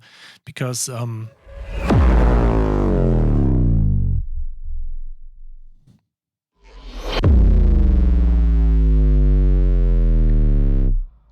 Okay, thanks for these settings. This is basically what I have. Maybe I have more frames.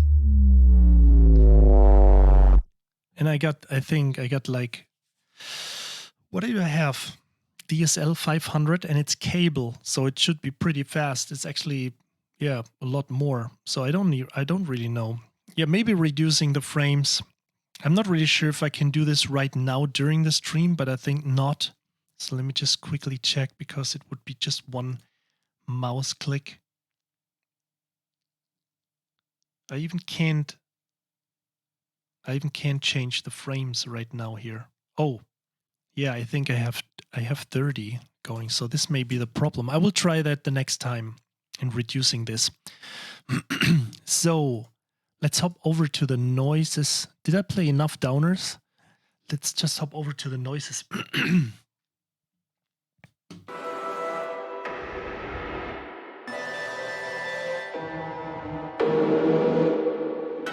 Yeah, I can also say that Mick seriously is not just a beast. He's one of the kindest and most charming and nicest people I have ever worked with. So he's really an awesome human being, and he entirely deserves all his success, seriously.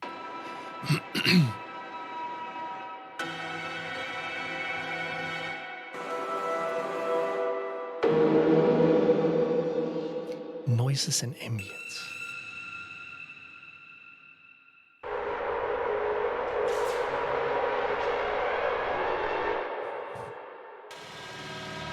Oh, the Justin TV days. Yeah, I remember that slightly, but during that time, I think I was barely able to set up a webcam. Okay, let's check out some noise effects. So I think it may be my frame rate. I think I should reduce the frame rate.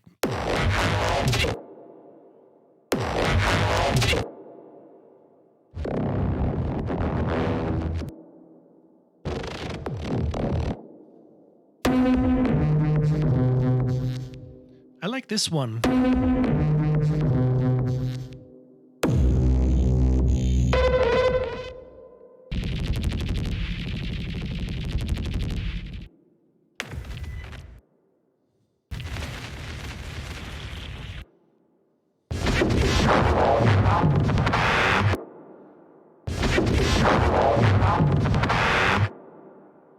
Pretty cool stuff. So, I mean, there's tons of stuff going on. I'm just going through a little bit of these sounds here. So we got suckbacks.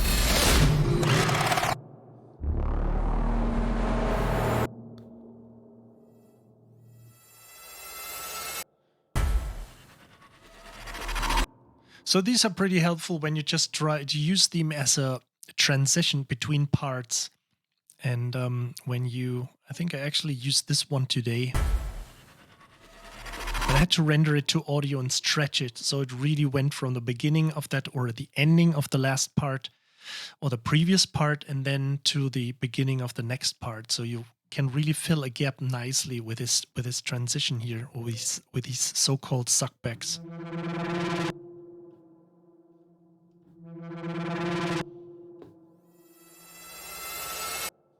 Okay, tic-tac shots. I really like these, because when you have, like, recently a very good example, I think Tenet, and I think they also you heard them in other trailers. I think wasn't it also happening on Inception? So you had a lot of these tic-tac sounds.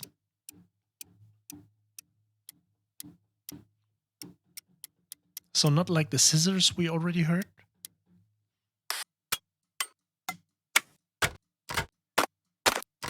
But having something like clock parts. And this is really cool. You can build a lot of tension with these things, especially when you want to have some track which is called, like time, or this can be really, tension building, especially when you use it with distorted sounds and something like hits, and then you always have this in the background. So really, really cool stuff. Let's hop over to the gritty hits. Yeah, these are really gritty.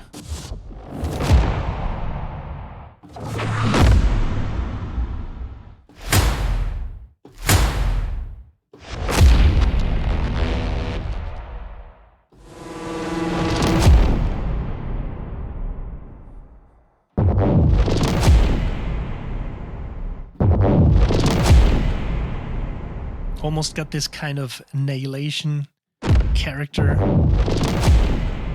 Really love it. Far hits.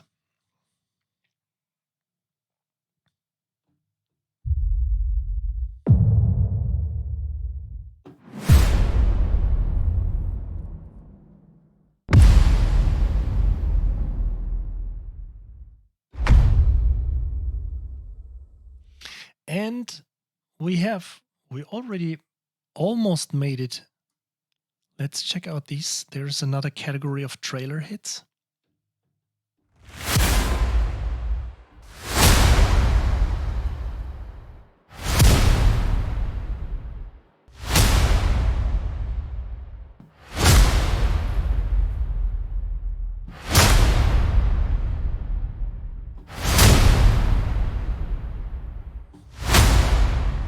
Yeah, it could also be my connection. I mean, usually it's pretty stable, but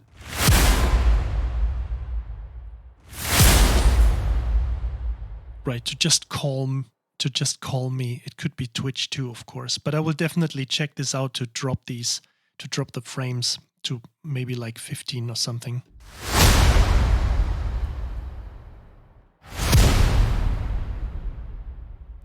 Okay. Oh, here we have it. Thanks for mentioning this right in the beginning. Here we have the user import samples. I'm not really sure how to use it because I didn't use it so far. So I actually think, but you probably get this from the from the website or some tutorial video, not like this one, but there is a user import samples setup. So I think it should be possible to add your own stuff and mangle all these things. So there is also another one at the very beginning. I see that right now on Evolution Devastator, not the Deathmatch, but the other Devastator, the red guy, the red Devastator. There is also a user import program you can load. I'm not really sure how it works right now. I mean, we already spent over 2 hours by just checking out these sounds, but it surely should be possible that you load your stuff inside. So maybe you have to put it into a specific folder and it will be mapped to, but we should have, we will maybe cover this in another video, or you should easily get this from the manual, which I didn't read. I'm really sorry, but therefore you had 2 hours of sounds. So we actually went to both of these libraries. No, actually there is, let me just check real quick. So I'm not telling you any stuff. So we still have, oh, right. So we have, I just want to quickly get into these loop sections here. We already checked out the trailer drums. Let's quickly check the TikTok stuff because this is really cool.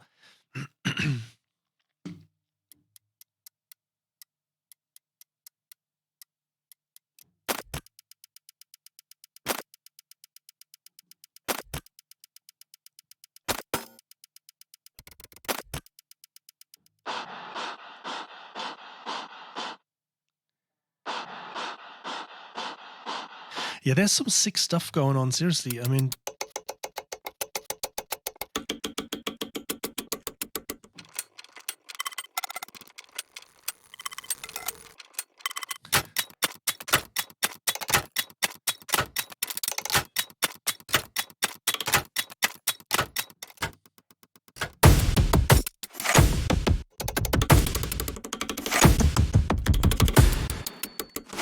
yeah, there's some really cool stuff going on. So let's check the dirty percussion. It's probably also loops.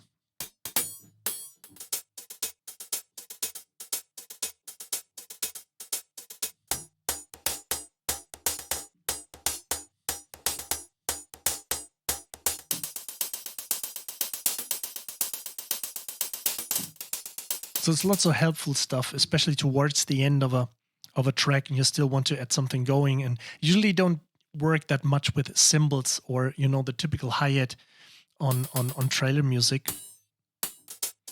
Or cymbals in general, they are always hard to cut. So that's why a lot of people just, you know, don't use cymbals, especially on these hardcore designed tracks. Classic percussion.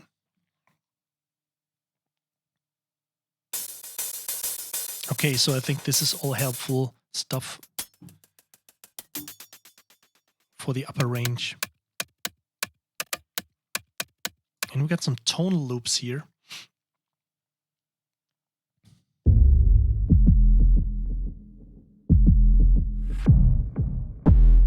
I think we checked these out already, but these are super cool.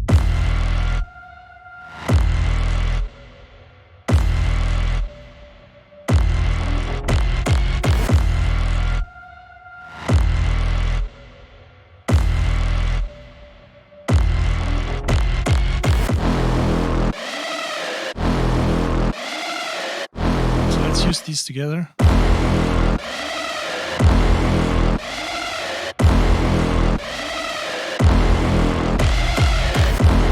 Some pretty cool stuff.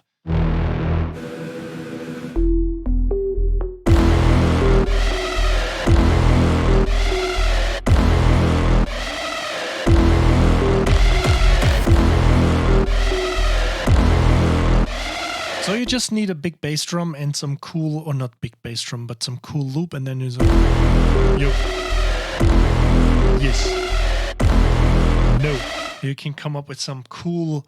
And I mean, that's serious. I mean, there is a lot of hip hop stuff which is really living from. I mean, it's pretty obvious that the basic foundation of that music is samples, and then they build their beats on it. So you can come up with some pretty heavy, evil rap stuff. So probably better than I do with but you get the idea. So. We still got another full mess. So let's quickly check one of these. And then we went through all of these two libraries.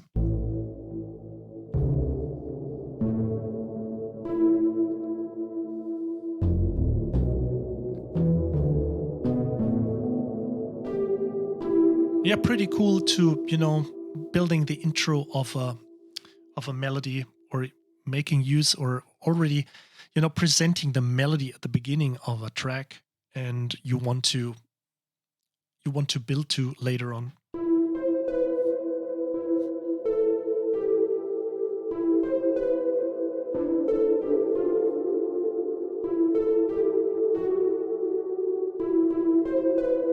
Something like this. So I assume they are all, I mean, each of these deserves at least a minute of attention, but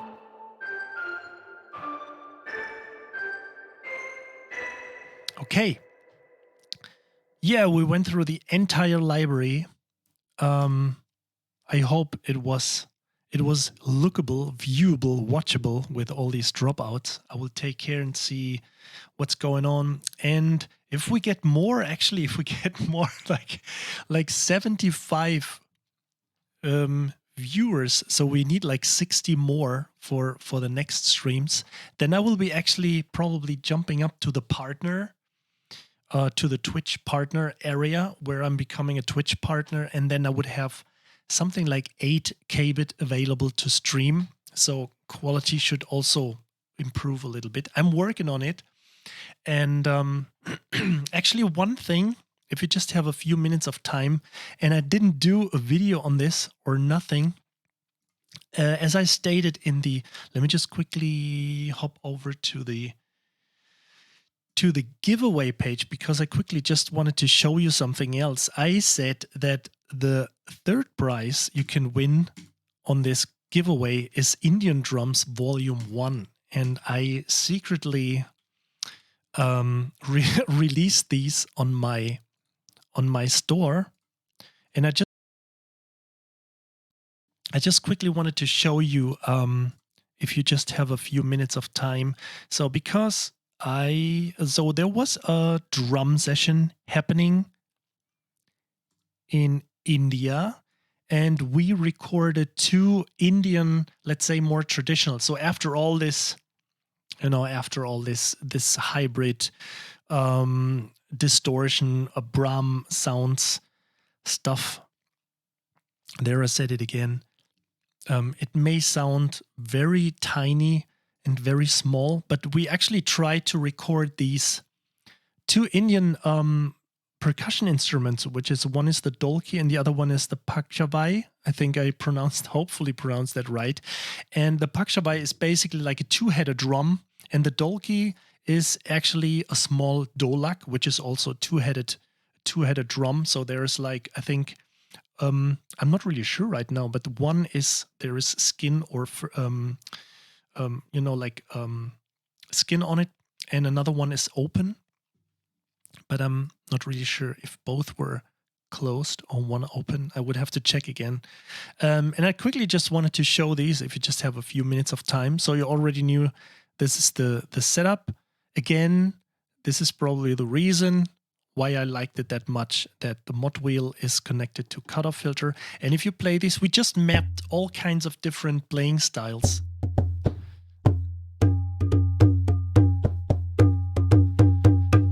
So I put these all to C and D and F and G, G and A.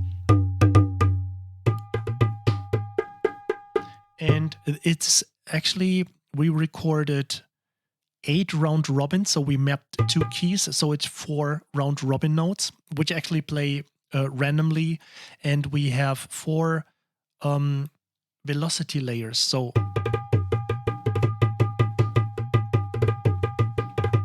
there's actually not a high chance that you hit, so that you get into some machine gun effect or round robin stuff.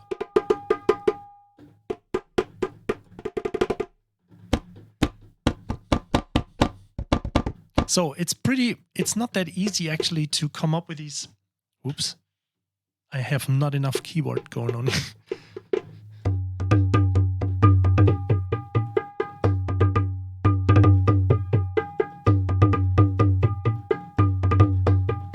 So I mean, it's with every instrument. If you have sitar samples, you probably have to make sure to check a video how a sitar player is playing, and the same goes on for these drums. So these are just, all kinds of these different playing possibilities on the instrument. And there is also the pakshavai or pakavai. And this is a little bit bigger, and they are also tonal. So maybe I will just deliver some programs where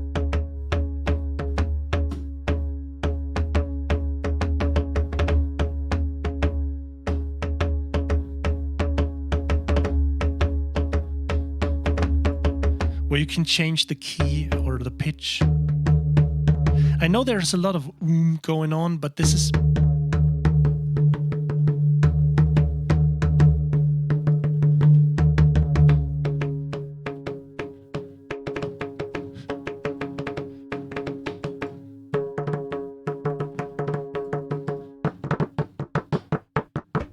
and these are all these percussive hits.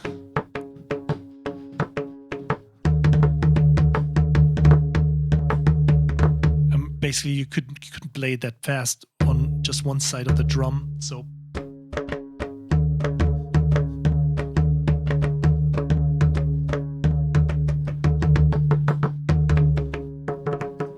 it's just a little, like more traditional Indian percussion library. There is actually more coming, and but this is the first part we recorded of these 2 instruments. So probably if it all goes well, maybe I will be able to record a new Indian drum library. And then there's also something nice coming directly from Colombia, which I'm really excited about, but I will talk about this not in this video. So if you have any questions regarding Evolution Devastator or anything, just let me know. I'm switching over. I had these not that much, this nice little new window. Oh, you don't see the mouse, but you just see my hands. I really like it. really like the new layout. So, and what I also like that you have like this minimal screen up here. So quickly I want to show something. I can just have it dancing around up here. Cocaine drums. Yeah, probably.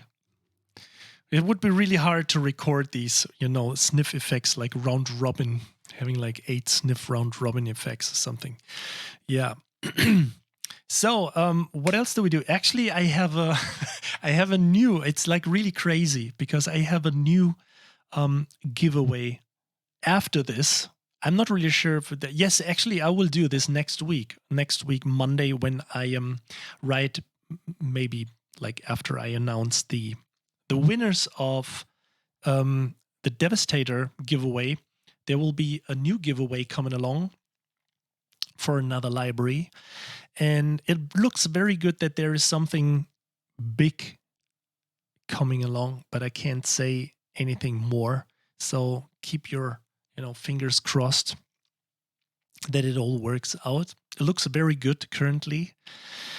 And I'm not saying more, but yes, I hope that it works out. This will be really cool. So I hope you enjoyed the evening. I hope you enjoyed this. Yeah, 2 hour. How long do we stream right now? 2 hours, 17 minutes again. So, as I said before, if you don't have any questions or Adam, I'm not really sure if you can, if you can be happy right now. I'm not really sure. I'm not saying anything, but let's see. Okay, so as you can see, a very, very important thing, if you sign up for this contest, please confirm your email address. This is just in case if you didn't sign up before, because if you don't confirm your email address, I can send out, not just like newsletters in general, but also a notification of that giveaway. It will not count the points when you don't confirm your email. So this is necessary that this whole thing works. Okay, so great. So, as I said before, thank you for watching. And I would say I'm not really sure if I will be able to go online this week, anywhere tomorrow or Wednesday. We will see. But I will be definitely here again on Monday. I will let you guys know. So, thanks for watching. And I would say have a good night. Have a great day wherever you are. And see you the next time. Okay. Bye. Ciao.